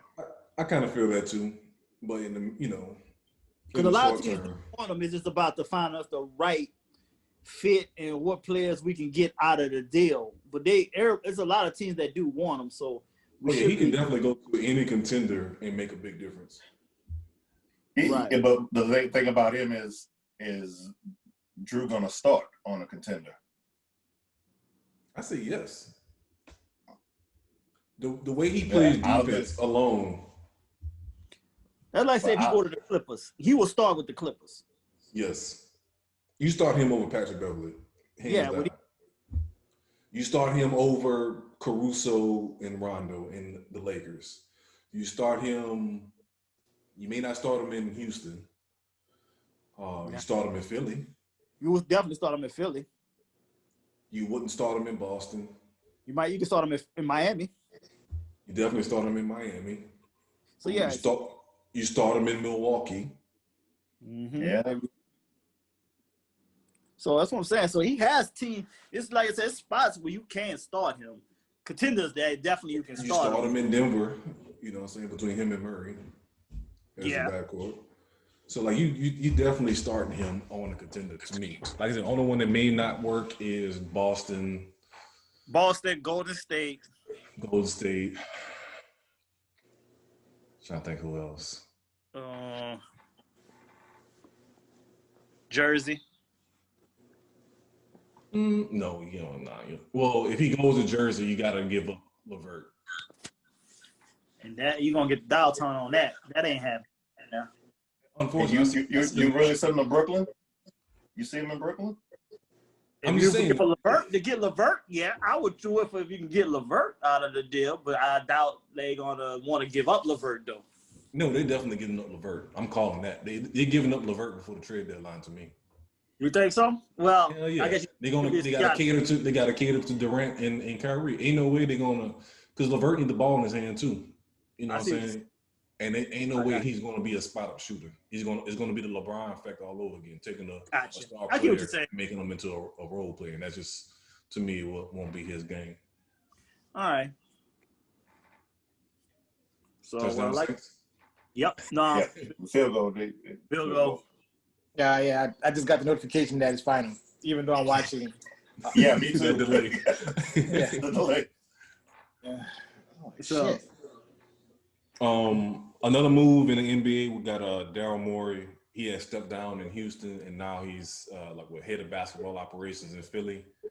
So the question that everybody asking is when he's going to make his first trade, and who is going to be Embiid or Ben Simmons. I think gonna be simple. I didn't like the hire though. I think I don't you like the hire have- either. I thought it was a dumb hire. I think you have the analytics of Morey versus the eye test of Doc Rivers is not going to, mesh well. It really isn't. And the same Elton Brand too, because Elton Brand's an eye test guy because he's a former player to me. Mm-hmm. He's going to be going with the eye test versus the numbers. I'm just surprised Daryl Morey came back to the NBA so quick. I thought he was going to step away for a minute, just the way that it seemed like. Yeah, my daughters are college age during the gap year. Bullshit, man. You better take that check. Yeah, he just knew he just fucked up so much in Houston that he just needed to jump ship. He burned that bridge. Yeah. Yeah.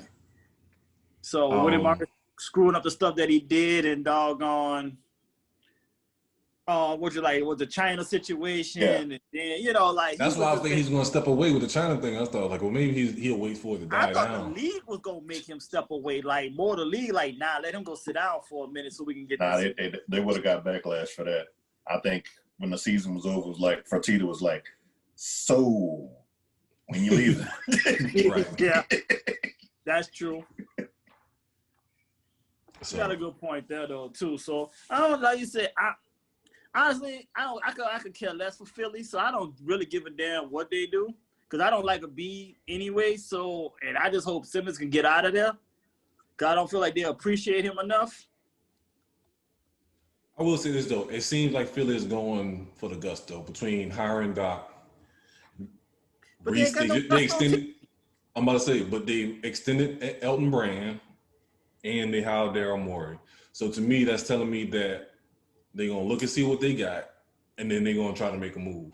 You know what I'm saying? Like if they can keep Ben Simmons and B together and make it work, great. If not, they're willing to blow it up because you got people there that's known to blow it. Because Doc Rivers blew up and changed up the Celtics.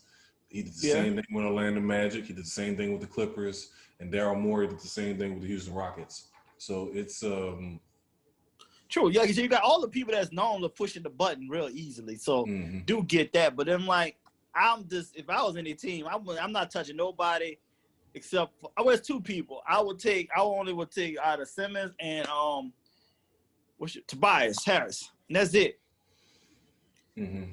Tobias need to get out of there too. Unless Doc could maybe switch it up, it might. Well, that's what they're saying. They think Doc can unlock him like he did with the Clippers, but his contract is so bad that nobody ain't gonna touch that anyway. It's hard to take unless you attach a first round pick to it or something like that. But right, but I'll still say Simmons is probably. I don't see nobody wanting to take a B in the bigger picture, honestly, because he's never healthy, he's never in shape. I don't see what team would want to risk to take that chance with him. No contending team to take that chance. Let's put it like that. Right, no contending team. Good call. Because we know my Knicks will take it. We know my Knicks will take it. Yeah. Your bad contracts. Give us your dead. Give us your dead. Yeah, but that's why I said I just don't see no team where, like you said, really willing to do that. So it would be interesting. But everybody, a lot of teams are open to Simmons though, across the board though. I mean, he is like when he's right, he's the fucking real deal. Like when he's in that mode, like, you know what, I'm the best dominant force out here right now. He's fucking the fool. You know what I'm saying? Like when he decides I'm gonna do 15 feet and in and dominate, and then he's great on defense too. That's another thing that people sleep on. Like he's a great rim protector. Yeah, you know what? And Doc might be able to too. Yeah, and Doc might be able to do something, but I don't know. It just seems like with your boy now there over operations, I think he's just gonna be willing if he want to blow that shit up just to make a splash. And I'm thinking he gonna try to do something to go get damn Harden out of the fucking Houston for some apparent reason. Well, that's the thing that's on the block is like Embiid for Harden. Like there's no, well, I'm put it like this. It would be a miracle if they can keep Embiid and Simmons and get Harden. Now they ain't gonna get all three. I know, that's what I'm saying. But that would be like a ridiculous lineup. If they can put Ben Simmons at the 4, Simmons at the 4, Embiid at center, Harden at guard, and then you just throw out whatever else you want. I think that's a conference final team. Right, if they're healthy. But like you said, I don't see Houston taking like Tobias Harris contract and a bunch of first rounders for Harden. If they do, they, more than married to the Sixers. But that to me would be the trade I would like to see. But I think Embiid or Simmons going to go. Like I said, my call is Simmons to Golden State. Yeah, that's my call. Yeah, like you said, that's strong possibility there too, and everything. And then, but who would they take with the first pick though? Who you talking about, the Sixers? Yeah, the Sixers take that, and then who they taking? What was the second two? pick? Yeah, they got number 2. They would. That's number 2. That's right. Yeah, Timberwolves got number 1. But I would think they'll take if Edwards there, if Anthony Edwards there. They take him. I think they take him. I don't think they take LaMelo. Well, they say LaMelo dipping now because they say he interviewing horrible. He's showing his daddy's personality. He always said it. He doesn't like the process, the whole draft process. But I also think that I think he may be doing this on purpose too. I think he's trying to avoid getting picked by some of those teams that's early in the lottery to fall back to a better team. To me, that's what I think. Because I heard something he said on Jalen Jacoby. It's just like you said, the interview process. Like he really wants to go to New York. He wants to go to I forgot this other place somebody said. I heard it's New York. It was Detroit. It wasn't Detroit. It was was it Boston? It might be. It may be Boston. I can't remember, but I know New York was one because I was like, I'm kind of into it. Like I said, I think he would be a good attraction, but like I said, I need him to be a consistent. If he can consistently knock down a 3, like I know he has range and stuff, but like I need to see consistency. I think the vibe I get is that wherever he go, he wants to be the number 1 option. Minnesota, he won't be the number 1 option. Golden State, he won't be the number 1 option. Everywhere else, maybe, yeah. So to me, I think we talked about this before. Like I don't know if Phoenix has a pick this year, but like Phoenix would be a nice place for him to play on side Booker and DeAndre Ayton. I think that would be a great place for him to play next to 2 potential All-Stars. For the upcoming. You think Ayton gonna be an All-Star? No, he's consistent 15 and 10. Yeah. With a midi, with a mid-range jumper. I'm not saying healthy though. Help with he got issues. suspended. Steroids. He got suspended. Yeah. It was steroids. It wasn't health issues, but I'm saying like That's true. He's like one of those. I'm not saying he's going to be a perennial All-Star because he's just dominating the league, but he's Mr. Consistent, pretty much. You know what I'm saying? And then you got Towns, Jokic, playing behind them 2. I mean, they're top 2 centers and now Anthony Davis in the West. So he gets forgotten about. Yeah. So and another thing is not that many. Like overall in the league, it's not that many big, like true bigs like him. Like you said, you just name the ones in the West, and in the East you got Embiid, Vucevic, and about it. Oh, and he plays for the Suns too. So yeah. So but the Suns is going in the right. I see that money is getting them. They're going in the right direction though, but it's still a West. We miss you, Monty. We miss you, man. Yeah, no. That was a move with the Pelicans. I understand why they did it, but like I think that was like fuck you, Dale Dibbs. Fuck you. Exactly. Dale Dibbs fucked over us on that one, dude. That was no excuse, dude. We went to the playoffs with like not a real ass team, man.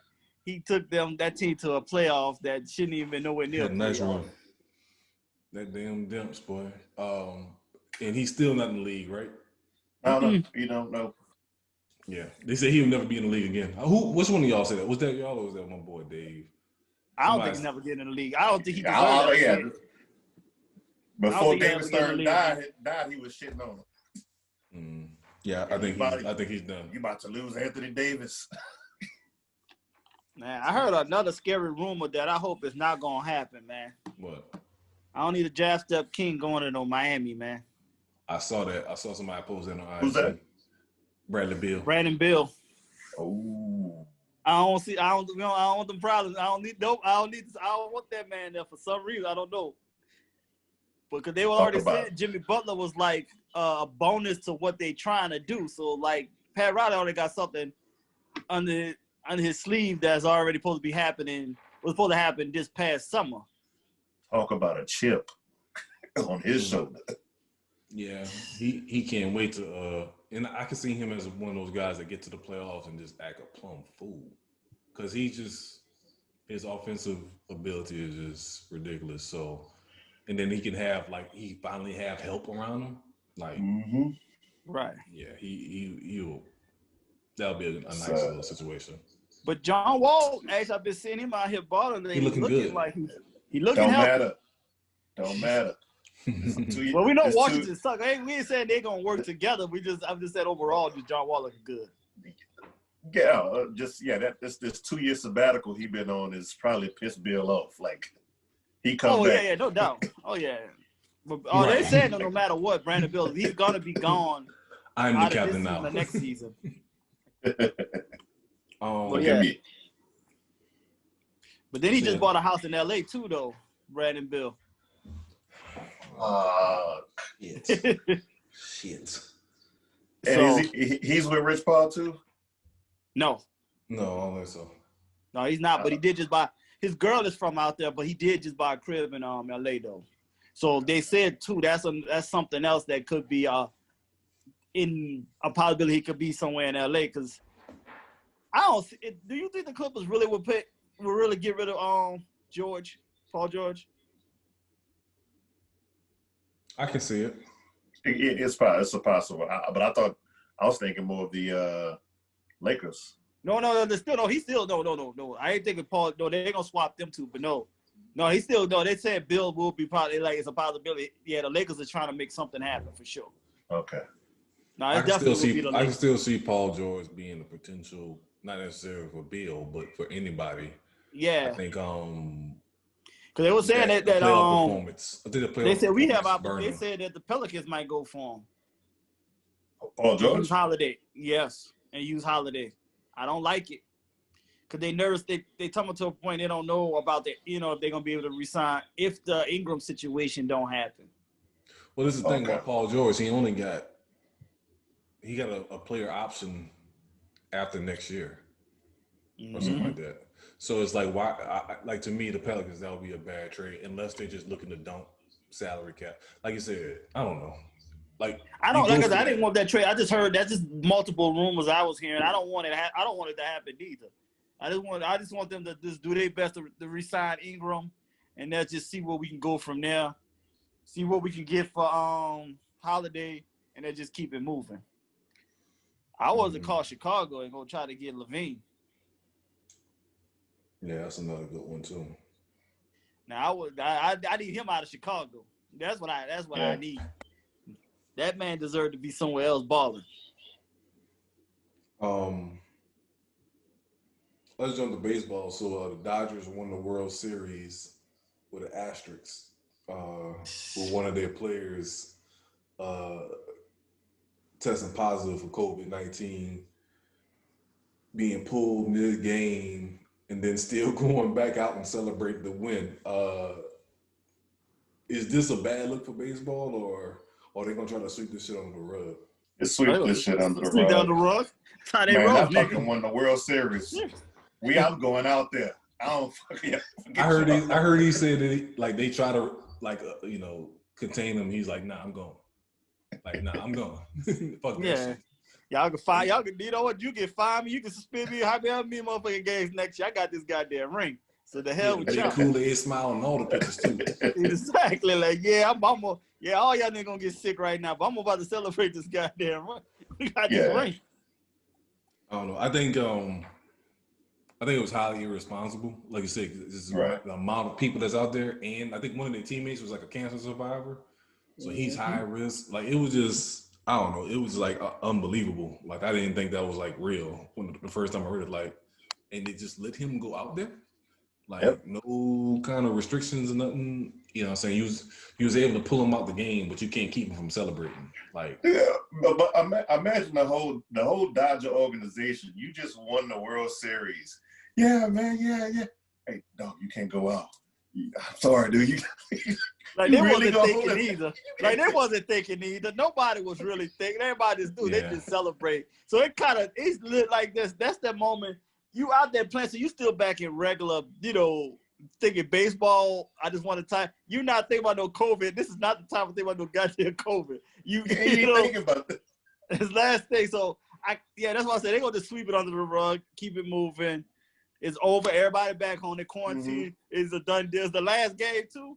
Now this was like another game or something. It'd been a different story. But since they won it, they're gonna just sweep this under the rug like it never freaking happened and keep it moving. And he's been a key part on that team since they've been making their postseason runs the last 5 years. And you're gonna tell me, you got to stay back in the locker room now. fuck that, man. No. Nah, so What that's Cameron said, don't pay in full. What's the use of having soldiers if you can't use them?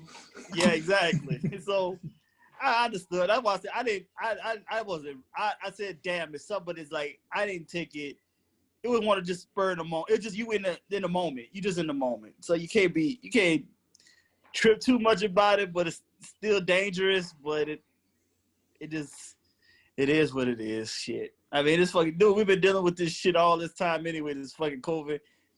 We probably all walking around with this shit, honestly. Don't fucking know it. Mm-hmm. And it's damn if you do, damn if you don't. Shit, 45 has pushed us so far under the bus with this shit, and it's about to get real for Thanksgiving. So So that's a good point. Months is about to crazy. So let me ask y'all this. So like we, the ones that have voted already, I went and vote Friday. Like that to me is unfortunately like it's something that you want people to do, go out and vote, but that's also at the same time is probably what's going to spike the cases for one. And then two, with the holidays coming up, like we talked about earlier, Halloween, I'm pretty sure all of us can look down Facebook and IG. Dude, I was surprised to see this many people. Halloween parties. I was surprised by how many Halloween parties and like just people went out, taking their kids trick-or-treating to a certain extent. Like I really was amazed at seeing how many people are actually out here going to parties and dressed up for Halloween. I'm not gonna lie, like I was really shocked. I'm like, damn. And we're like, people was dressing up with no mask. That's the one thing. Like I had like one set of kids come knock on the door. Exactly. They had a mask on, so I was like, I could respect it. But like I see, like you said, I seen people out partying and stuff. You got full costume on, no kind of mask. Yeah. And it's not like you at a house, you at a club. You know what I'm saying? So like it's. And we already were there, like, and then we on that Friday, like the Friday and Thursday and Friday, dude, they were like they was having multiple cases, more higher now than it was when it was in the like first started. First started, so it's just like it's about to get with this weather changing already for people. It's this shit about to be beyond crazy. Mm-hmm. And shit, so it's just gonna be interesting with them. Then with the Republicans act like little bitches and shit. Didn't want to give the people their stimulus because they feel like they about to lose and everything. Mm-hmm. So they said, well, fuck it then. Since we feel like we may not be in office soon, we just gonna make y'all wait after the election. Then we might give y'all some money. I said, damn, that's some true bitch assness right there. Yeah, it's definitely gonna come to another shutdown. It's definitely gonna be another shutdown. If no, Biden it's not, because now with 45 here, this thing is in denial. No, I'm saying Biden wins, that's gonna be his thing. That won't be till January, till he can get in office. Mm-hmm. That's true. So that's what I'm saying. Like we about to lose a lot more people, about to get sick. Like hospitals already saying they overpacked and it's getting bad right now. Mm. Yep. Remember, so like you said, and then look how the NBA talk about they trying to reopen back in December. December 22nd. How? That's crazy. You just want to let these cats just do 3 months in this bubble, and you talking about coming right back in like a month and a half? How, Yeah, they're talking about looking at the bigger picture. Right. You ain't making no money. I mean, high advertisements ain't. I know you want to get this advertisement money, but what you gonna really like at the end of the day? You still can't have a full arena. They say they're gonna lose. They can lose up to $1 billion if they wait. Okay, boo the fuck who about your billion when you got like regular people out here, they losing their house, they going homeless. That's another reason too that they didn't want to give people another severance package to keep in a stimulus package. I want to say is because of the fact they're making people, going to foreclosure on their homes. Around here, we're going Swipe them up. Yeah, losing their apartments and stuff. And then guess what? If you ain't got nowhere to live, you can't vote. No proof of address. So they have really played it mad grimy right now. Oh yeah. On how all of this is being done. And like I said, just the greed of these sports, they just, and plus remember, we know all of these owners. This is play money to them. We know they got other businesses where they're making their money. Outside the Lakers. Yeah. Mm-hmm. Yeah, Mark Cuban, I remember him on Steve Harvey. He has 137 other revenue streams. Ridiculous. 137 other revenue streams. So that's what I'm saying. Like, come on here. Like, and y'all crying about, we about to lose $1 billion. Okay. Y'all just worry about it's a bigger picture. It's not like this is gonna be lasting for another 5 years, but shit, it's gonna be 2 years because we never did it right. Yeah. So we ain't gonna be better till 20, a bunch of time 22. wasted. Exactly. So all right, we're gonna take a quick break here. Yeah, take a quick break here, and we can come back and wrap up in the last segment. All right, getting to our last segment. Let's jump into music. So recently we had some back and forth between T.I. and Busta Rhymes over their potential versus battle. To me, I feel it's highly disrespectful to say that T.I. didn't want to stay up for the channel for Busta Rhymes. I think Busta Rhymes is actually probably a more difficult opponent than he really think it is. You look deep into the catalog. You know what? Actually, Busta Rhymes and Luda need to have a battle. Busta Rhymes with a bust T.I. ass. Yeah. So I just say Luda and him would be a little more competitive than as far as styles. You talking about as far as styles? Yeah, styles. I mean, yeah, and just catalog too and everything compared to T.I.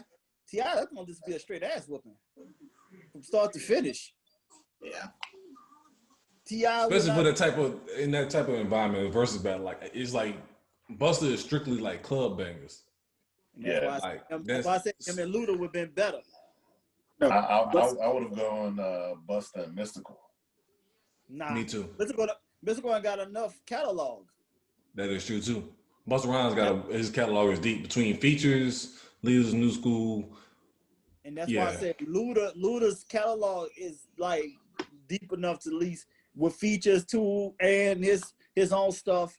I was to say it would be more intriguing. I still think Busta would get it, but it'll be a lot more intriguing. And they're like you said, club bangers to the fullest. So you always heard their stuff in the club, and they gave you songs for the chicks too. Like they had a good balance. You would have got a good like T.I. Jeezy is the perfect lane to me. Right. They are, they lanes is and for T.I. that still ain't gonna be no walk in the park for him neither. Nope. I think that's if you count the mixtapes, I think it's gonna be pretty difficult to deal with Jeezy. But even just Jeezy's first two albums alone is a problem. The first one damn near take T.I. out just alone. I know one thing that Bahami Jones said. He was like, T.I. don't have My President's Black. Like, he don't have a song to that magnitude. Yeah, he does. What? Like, Bring as far him as out. no, like I'm talking about like of substance. That was substance and a banger. You know what I'm saying? Like, T.I. got a few. I mean, well, that's like this. T.I. has a few of them, but I can see where somebody will say that because, I mean, I mean, you gotta look at it. Whatever, from Rubber Band Man to all the way up until now, he's putting out relevant music with various amounts of artists, right? mm-hmm. You know what I'm saying? So I just look at it like from a Busta standpoint, because Busta is more global than T.I., then it would have been a problem because he has a song with Janet Jackson. You know what I'm saying? Out there, Carey. And Mariah. Mariah. And Mariah. He You know got what I'm Mariah saying? on his new album. He even got Mariah on the new album. Yeah. Right. And let's not talk about Flip Mode as a whole. You know what I'm saying? That whole segment. Leader you know of the new school. Here's a song out there with Mystical, right? Yeah. He got a song with Mystical. He got a song with Biggie. Yeah. So it's like there were certain. I mean, even with does he have a song with Pac out there? No. With Pac, no. No, he don't have no Pac songs. I thought about it the other day. He don't have no Pac songs. Does he? Does anybody have? No Pac, but he was cool. He's always was cool with Pac, but they ain't got no song together. They don't got no songs that I know. Try to think. Did he have a song with Tech Nine? Nah. I don't think so. Anywho, Busta's reach as far as like the hip hop culture is way different than T.I.'s reach in the hip hop culture. Right, and that's why I said Luda's reach is kind of at least somewhat there himself enough to where, like I said, it would have been interesting. And with Luda being worldwide with this off of the Fast and the Furious umbrella, which gave him a little extra of an audience also. Actually, the better matchup with Busta would probably be Fat Joe. Nah. Yeah. I don't know. No. I think Fat Joe. I think he got a point there. To me, as far as like you look at how they kind of just came up in that same realm of things. Terror Squad, features with Pun, and then that last run he had these past 10 years. I think he. I see it, but it's like I don't think he had enough songs though. Now he has enough bangers, but remember you only got to do 20 songs. You only got to do right. 20. That's what I'm saying. I don't know if Joe got 20 though. Like that. Lean back. You have you pull up your pants. I said, but 20 though. We said we need 20 songs. Like Joe has. Oh, hold on. Here's the thing. Joe got songs that came out in the last 3-4 years that people been buzzing about. That's true too. But that's what I'm saying. I give him a good strong 10 to 15. Well, we try to hit that 20 though. And that's where I'm like, and like this, a lot of people don't know the earlier Joe. Yeah, but at the same time, but true hip hop, I think that's the thing is like, I think these battles are not for the casual. I think it's for the true fans. So like you said, like Fat Joe, you know what I'm saying? People was sampling shit from early Fat Joe. You know what I'm saying? So like, it's, I don't know. I think that Busta Rhymes Fat Joe is a good matchup, and I think for their personalities, I think it would be a good show too. Well, yeah, personality-wise, definitely, because Joe will sell you on anything on God's green earth. That's for sure. So, yeah, I do think that would be part of it. But I mean, don't get me wrong or whatever. I think Busta knew damn well that his lane versus T.I. lane is totally two different ones. That's why he called for it. But my thing is the Jeezy thing is, you gotta look at it like, T.I. and Jeezy pretty much came up in the same area. So actually, this is more of a better matchup. Yeah, and that's what I'm saying. And you really gonna find out, like you said, even though T.I. was one, he called himself the king of the South, but like Jeezy really owned Atlanta though. Yeah. On like overall though, like just Jeezy just had that presence. It's just like Cash Money and No Limit type vibe. You know what I'm saying? Back in the day, you pick your poison. You go with T.I. or do you go with Jeezy? I mean, right. I liked it. Me personally. I'm definitely can't wait to see this battle. Now I'm curious because I'm gonna say the other key factor is gonna be song placements. What songs are they gonna use that can counter each other and everything? And that's where T.I. gonna have to be really careful. Because Jeezy he got those sneaky ones that you just ain't gonna think about. Well, my thing is, they used to beef at one point, so Yeah, not but it's cool necessarily. now. It It wasn't wasn't like cool too- now. it wasn't a major beef, but they didn't rock with each other because if you know they never really did any songs together. It's competitive. It was a competitive thing versus. Yeah, but they never. That's weird that they have any songs together? Oh yeah, They got a couple. but that took a minute though. It's only like after they runs came to like an end, they got cool more then. But in the middle of their runs, they ain't really rock with each other. Mm-hmm. Well, I think it'd be pretty much an even matchup. I mean, but my thing is, even with the Buster situation, like me thinking about it now, I think even with the Buster situation, it would have probably been an easy matchup. I don't think he's challengeable. Oh, Buster? Yeah. So there's Just like him, I don't think he's challengeable. I don't think Black Thought is challengeable. Who are you gonna put up against? But they're unique. They're unique in as far as the catalog, their talent, Yeah. their versatility. It's hard to match somebody up with them.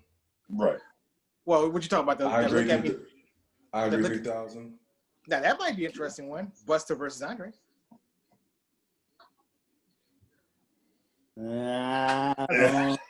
Like I said, yeah, I'm gonna tell you, I'm gonna be biased as a motherfucker on that one. There, I'm sorry. I'm going with every Andre 3000 verse that come out. So and I know I'm gonna be in the wrong on some of them, but it's just the fact it's Andre 3000. I would be super biased, so I'm gonna stay out of that one. I mean, those kind of matchups is like why some fighters go different weight classes. None of y'all want to fuck with me. None of nobody. Forget you. You know what? Black Thought and Andre 3000 would be a good one. Yeah, but that would be for a special group of people. Yeah, exactly. Yeah, That's not going to be. that's not going to be for the casual fans. True. Yeah, that's true dungeon. No pun intended. That's underground. That's true underground. That's true underground. Yes, I get what you said. I know. So it's like you said, some cats just no matchup for them to actually have. Oh no. Buster versus Fat Joe is actually a great matchup. Black Thought and Talib Khalib will probably be a great matchup. No. No. Black Thought running that shit. To live at 20? I don't think Talib got 20. I don't know, man. He got 20. He got close to 20. I said, but then Black Thought, that ain't gonna be that's an ass whooping, dude. Nah, Black Thought. You know what I'm saying? But I mean, who Common? Common and Black Thought. Common and Black Thought would be a good one. Mm-hmm. Nah, Common bows down to Black Thought easily. No, Watch, Common. No, even if you what was that? The Tonight Show. He's like, all right. No, I say go ahead, Tom. No, on the Tonight Show. Yeah, on Tonight Show, when they had their little freestyle, he's like, I was supposed to go up against him? Oh, okay. That's what we do. Y'all just sprung this on me like that. Yeah, so that's that mutual respect for Black Thought. Like, I mean, but 10 minutes. I mean, don't get me wrong. From a lyrical standpoint, I get it.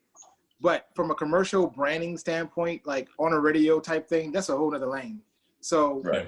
I mean, I think like say, for example, let's go back to Buster versus T.I. thing, right?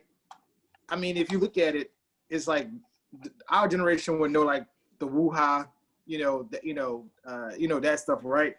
Yeah. But the 30-year-olds and 20-year-olds is out there, they don't know nothing about They that ain't gonna know shit. shit about. That's a good point. Yeah. You know what I'm saying? But they gonna feel that energy when that goddamn beat come on. That nigga start rapping though. I'm gonna tell you that, Joe. No. They gonna my thing I will say this though. You gotta think about these versus battle. These versus battle have exposed a lot of great music to the younger generations. Yeah. And their streams have been going out the roof because they're like, oh shit, this person did this person did that. Oh, I didn't know that was their original song.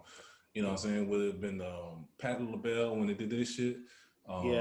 Like all the hip hop artists, like people have been exposed to new music. That's the kind of the beauty of the streaming services, that you can have this easy exposure to, music from decades and decades and decades ago. But the one battle I want to see happen, but it's like actually one person battling themselves. Who? Missy. She mean battle herself. Artist versus writer. Artist versus her songwriting. That's a good point. Writing / production. Yeah, her writing / then her actual stuff as an artist. Missy versus Beyonce. That's like classic. As the unnecessary ass whooping that Missy win that. Missy gonna win that. Nobody wants Missy. That's another person that it's hard to match up with. Yeah, okay. Missy's on the level of like Babyface / Jimmy Jam, Terry Lewis type shit. Right. That's what I'm saying. That's why I would like her to have her own battle against herself. Artist versus songwriter. Like that would be very interesting. I think the only person that could probably see, here's the thing about Missy. The one person that couldn't beat her already had a battle, which was Timbaland. Right. Yeah. Yeah. No, the other person, I know another person, he in jail. R. Kelly. Yeah. Well, nobody wants to deal with R. Kelly right now. Well, not right now, but I think nobody would want that nigga smoke if he wasn't even in the troubles that he was in. Yeah. R. Kelly is ridiculous. Like, I hate to say it, but yeah, his pun intended. But his catalog is ridiculous as far as writing, production. Him against Babyface would have been very interesting. It would have been amazing. Yeah. That would have been a great ass battle. Them two going at each other. Not that far apart in age, but then you just got this wide range of just music. That would have been probably the best battle probably ever. Just them two. Another one that came up, I forgot who posted it first. Blue Eyed Soul. Yeah, I saw that. Yeah. The Beatles versus somebody. No. The Bee Gees. The Bee Gees versus Hall & Oates. Yeah. Michael McDonald. Who you got, Anthony? Ooh, Bee Gees against Hall & Oates? God. Who you got? I've got Hall & Oates, man. I'm going Hall & Oates. You better. I'm going Bee Gees. You better go Hall & Oates, bro. I'm about to pull your card, your brother Martin card. Nah, Hall & Oates. I'm going Hall & Oates. I know Bee Gees is closed though. I thought of thinking about it. Yeah, I'm gonna go Bee Gees. I love Hall & Oates too. Don't get it twisted. I love the Bee Gees though. God damn, that's a crucial one.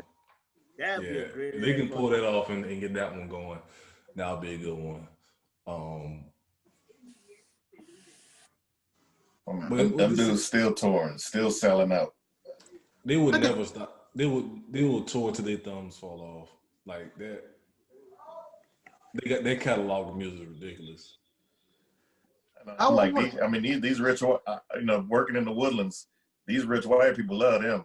You come back twice in 6 months. Mm-hmm. Like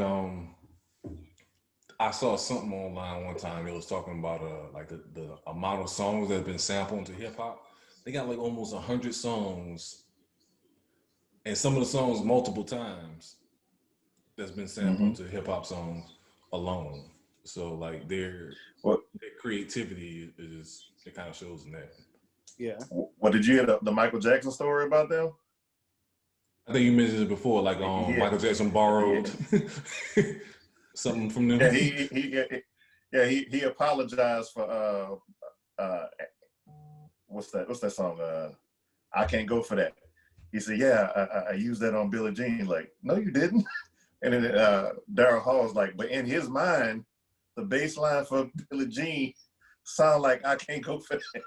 It's like, I can see how he thought that, but like, that's where he was at. He was jamming to us when he was coming up with Billie Jean. Mm-hmm.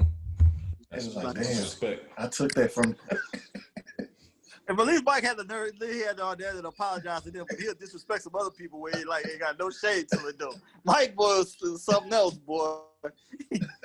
That's like when Kanye West said he bit the drums from Explosive and made a beat from that from Dr. Dre. So I mean that sound exactly the same, like you said, it's inspiration. True. It happens Michael more. disrespectful. That right there happens more often than you think. Nobody just don't never admit it. Manny Fresh is definitely one of them. 'Cause I definitely hear other songs in Manny Fresh shit. Oh yeah. Yeah, that happens way more often than you think. It just people don't want to admit it because they want to make it seem like it's original. And it's like if you've been around long enough, you can hear it. Mm-hmm. Especially Manny Fresh. No, you see exactly. Like You can tell. I never had, when Alicia Keys came out with that song "Falling," it's so original, it's so fresh. It's like No, it's not. she got that from James Brown. James Brown, "Some Man's World." Don't you hear that? Am I missing something? Right. But again, that's just when you're not as well versed in music, you know what I'm saying? Because that used to be my little game to me, is like hearing a song and then going looking at the credits, like, okay, let me figure out what this sample was from. Right. You know Well, what yeah, I'm saying? especially hip hop. Mhm. Yeah, especially And then, hip hop. and then when you guess it right, be like, yeah, nigga, I know my shit. Then it's like Exactly. sometimes You you look can at hear the it. credits, like, oh, I didn't hear that part, and then you go back and listen to it again. Like, oh, okay, he cut out this one particular section or whatever. So, like, Kanye was kind of obvious with a lot of his shit. Puffy was a lot obvious about shit, but like, there's a lot of artists out there that can just maybe take like 5 to 20 seconds of a song and flip into a whole beat. Yeah. I remember this artist out, Alicia Cara, when she came out with her debut single, "I'm Here," and I remember hearing the beat, and I kept seeing like a red light every time I heard the beat. And then when I look at the credits, it's an old Isaac Hayes joint, and I remember my dad used to play that with the red light on, just sitting in the dog like. This is a trigger song. Right. Instant memories. Like, can't listen to this. But yeah, man, there's the versus battles, I think, has been a gift. I know there's a lot of bad things been going on this year, but I think the versus battles have been a gift to the music lovers. Yeah. And they said the season 2 coming, so they said they got a lot more interesting battles coming up that we'll be surprised by. So I'm curious to see what else they could make happen. Blue Eye Soul, man. It's gonna be spin into a TV show or something like that. I think it's gonna get even more widespread than it is already. But what other Blue Eye Soul battle could do other than that one? Michael McDonald and Kenny Loggins. Justin Timberlake versus who? Justin Timberlake versus John B. Yeah. No, Justin Timberlake versus Robin Thicke.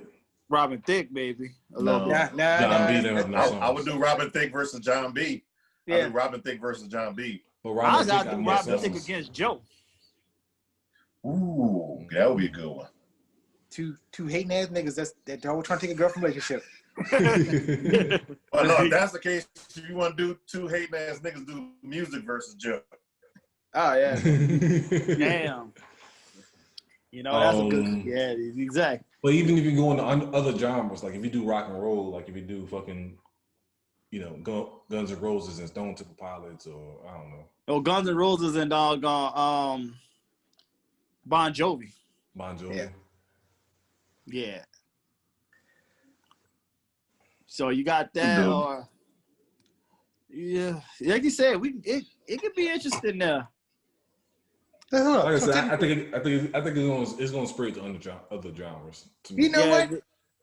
I know a good one. Justin Timberlake versus Usher. Yeah. That would be the one. That's a good one. And actually, Justin Timberlake in the studio right now with Timberland. Exactly. Yeah. Oh man. Actually, that would be a good battle. That would be a good one. Both of them got number one hits, overall number one hits. And their production is crazy. And the production gonna be beyond. That'll be a good one. That's right there. I hope that's one in the mix. I hope they got that one in the chamber somewhere sitting. But that's a good one now. Yeah, I just thought about that. I was like, they've been around the same time. Yeah, same amount. They got enough. Yeah. Yeah, that was a good one. Yeah, because you know, Justin got his pop stuff. Surprised they never worked together. And they both from Tennessee. Yeah. Yep. Yeah. I'm trying to think. I don't think they got anything together. No, they don't have nothing together. Memphis but they and Chattanooga. So yeah, what's Chattanooga and you know, and Justin from Memphis. Justin from the black side there? Yeah, he from Memphis. I don't know about he's from Memphis, but I don't know black side.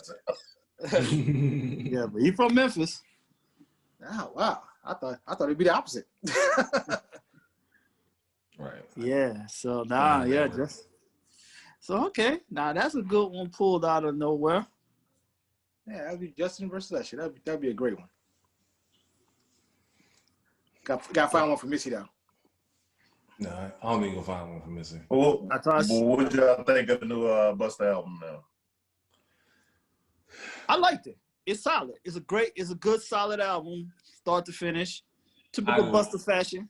I'm about to say I like it. It's typical Busta, but I think it's also, you know, how Busta can get kind of weird. Yeah, he definitely had a couple of weird tracks. Definitely had a couple of weird tracks. So I think that to me kind of brings it down a little bit. I mean, it's still a good album, but I think some of it, I think people have listening to the best songs and just putting it as a classic automatically. I don't think it's a classic, but it's a good solid album. That's what I say. I don't see it as a classic. I'm hearing people saying that. I'm like, nah, I'm not looking at this as a classic. Yeah. But it's definitely, I mean, but it's still a great, solid, you know, project for Busta after all of this time of not putting out an album. Great production. Yeah, some of his best work, yeah. Yeah, definitely great production. The concept, I get it, as far as the times and such. But like I said, it's a couple of songs that kind of go left field, but it's still a legit and that's the thing, too, about Busta. Honestly, this is the first time I listened to a whole Busta album. Thank you. Okay, so it's not just me. It's not just me. What? I have never listened to a whole Busta album.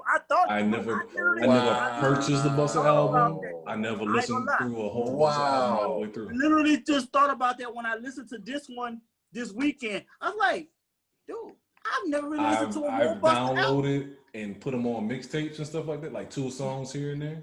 But I never listened to a whole Busta album. Never listened to a whole Busta album. Are you? I have more Busta Rhyme albums than everybody else in the group. I've never owned one. I've never even owned. This is a shot. Own one. I've never bought one. Yeah, no, nobody owns a Busta Rhyme. Wow. Never had one in my chamber. Nope. I think the only time I think the only time I probably bought a single was literally the Busta Rhyme versus in Mystical track. Yeah, but that was on the Mystical album, so yeah, I had that. But like, never strictly Busta. Nah, and he did a track with Mystical did a track on Busta's album too. Yeah, I downloaded that too. The extension level event, the first one. Yeah, the original one. Yeah. Wow. Yes, I actually bought the vinyl for both of theirs. Yeah, that's the one I wanted. Wow. But yeah, never owned a Busta album, dude. Yeah, I literally was thinking that when I was driving from the store the other day. I was like, damn, this is like the first time I sat down and listened to a whole Busta album. Yep, same. Like I said, I was tripping out myself too. Like, never listened to a full, and I was like, you know, it's as weird as that sounds, but yeah, never really did that. Never owned one, cause I felt like still was such of an acquired taste for me. I don't know if I wanted to hear that through a whole album. Let's say they were Mystical. That's why I never bought a Mystical album, because I didn't want to. I don't know if I could listen to that kind of energy through a whole album. The bitch been sleeping with me. Yeah, so I couldn't just deal with that whole energy, the whole album. So like you said, I hear tracks and I was cool with those, but it didn't interest me enough to want to hear a whole album. Yeah, I agree. Busta persona is kind of goofy. So is Mystical too. So it's kind of like, you know, they're gonna bring some heat. You know what I'm saying? But yeah. But I couldn't listen to that much in my, and this is when you would really have headphones in your ears. I couldn't have that in my ear the whole fucking time, just listening to that the whole fucking album. No, I can hear that wow and all that yelling them 2 niggas doing. Fuck all that danger and fuck all. I couldn't, you know, the man right there. I couldn't listen to that through a whole album in my ears like that. Then, like, you know, this is before, you know, we got the cars and stuff, and I still couldn't sit myself listen to the whole album of that. Yeah, I literally thought that. I was like, man, I don't know if it's what the rest of the crew is on, but like I said, You it's niggas the have first full enough. time. Give me some. You ain't went a while. Give me some. Yeah. Now, like that's another thing too. Like we got our batch of Busta Rhymes in videos because when we grew up, it was the video era. Right. Yeah. So and the Like he single was was always enough. known to have the bombest Great video. singles, the bombest videos, or whatever. You know, And that was even enough. when it was on the biggest shit. Like that was enough for me. Like I said, he would come up with like 5 singles per album. So like you Right, was that's pretty what- much that's getting another half of thing, the too. album. Right. So Yeah, my kids get on me like, why are you watching videos? That's what I do. right. It's before your time, youngster. Exactly. And I will say, like this.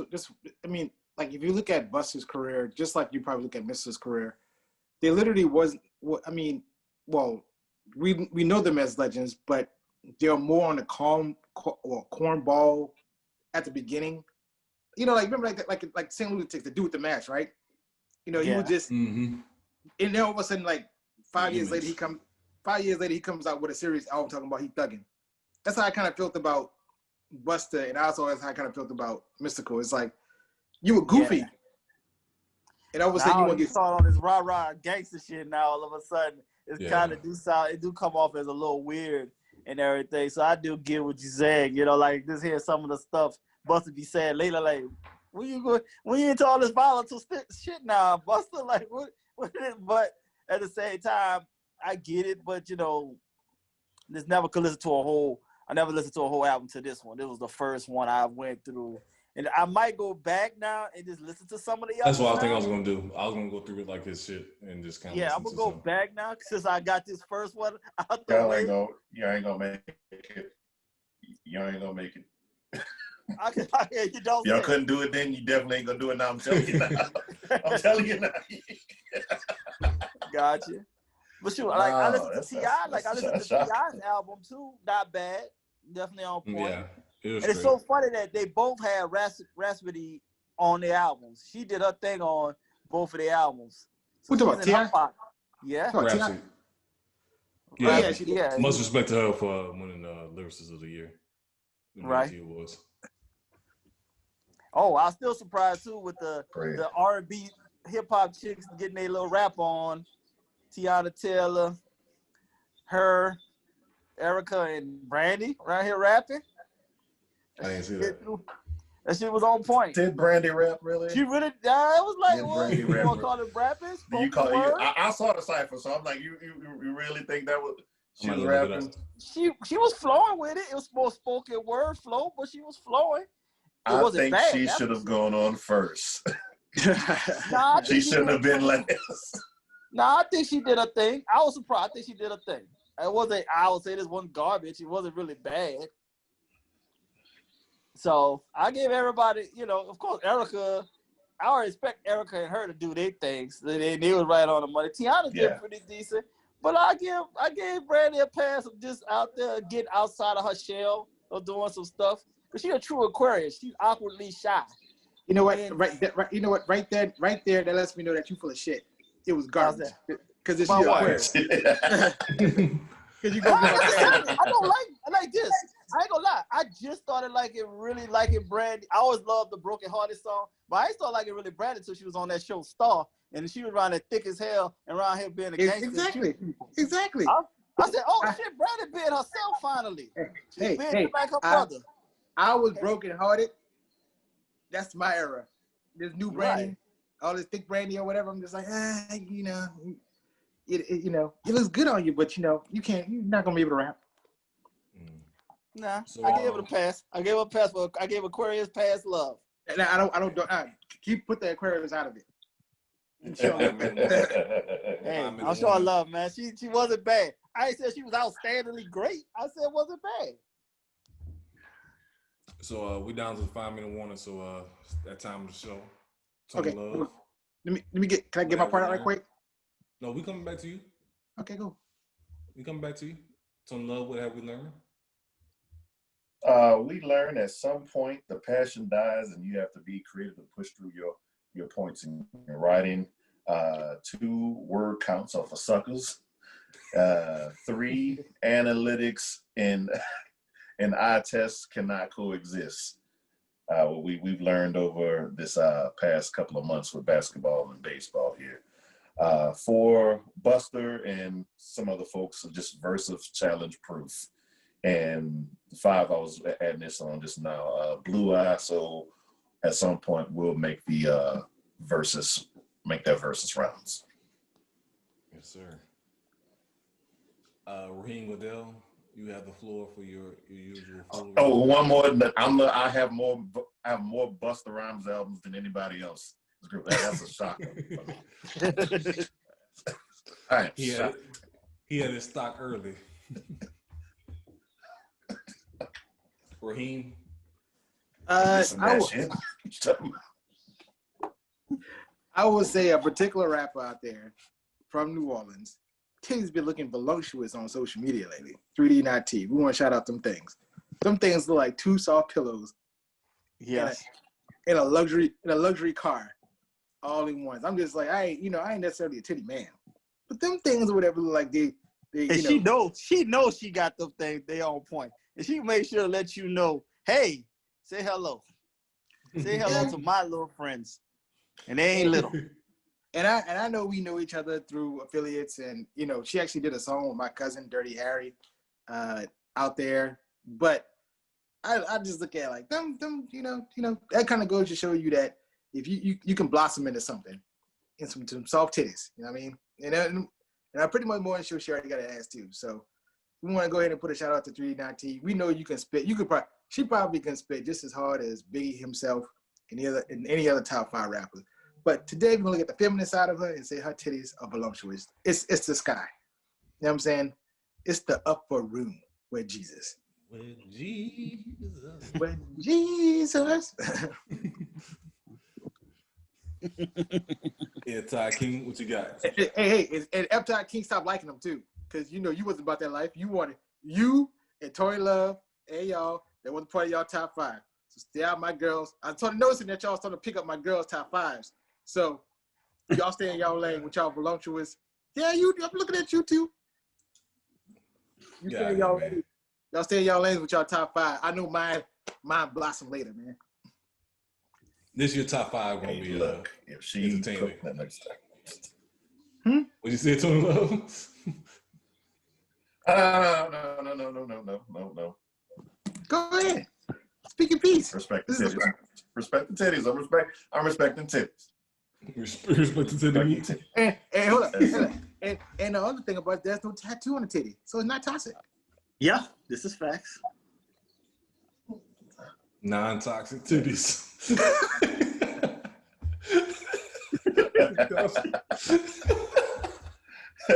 Oh my god. Thanks.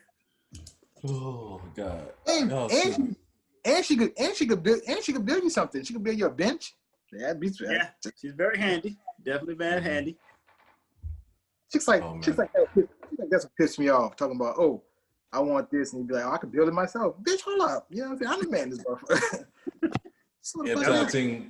Ty King, what you got? We got like a minute and a half. Once again, Batman has brought us another guest that's about the brown liquor life. Hey, she loved 3 6 Mafia too, so I'm surprised that was something that didn't come up. Yeah, you and these aggressive women, man, on the low. But like, yeah, I did not pick up that vibe. Oh yeah, brown liquor.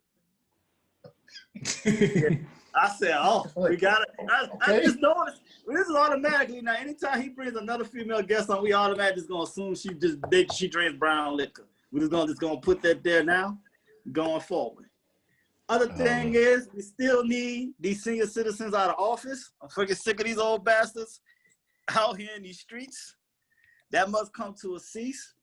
I'm picking Jeezy to win the versus battle, hands down with grace.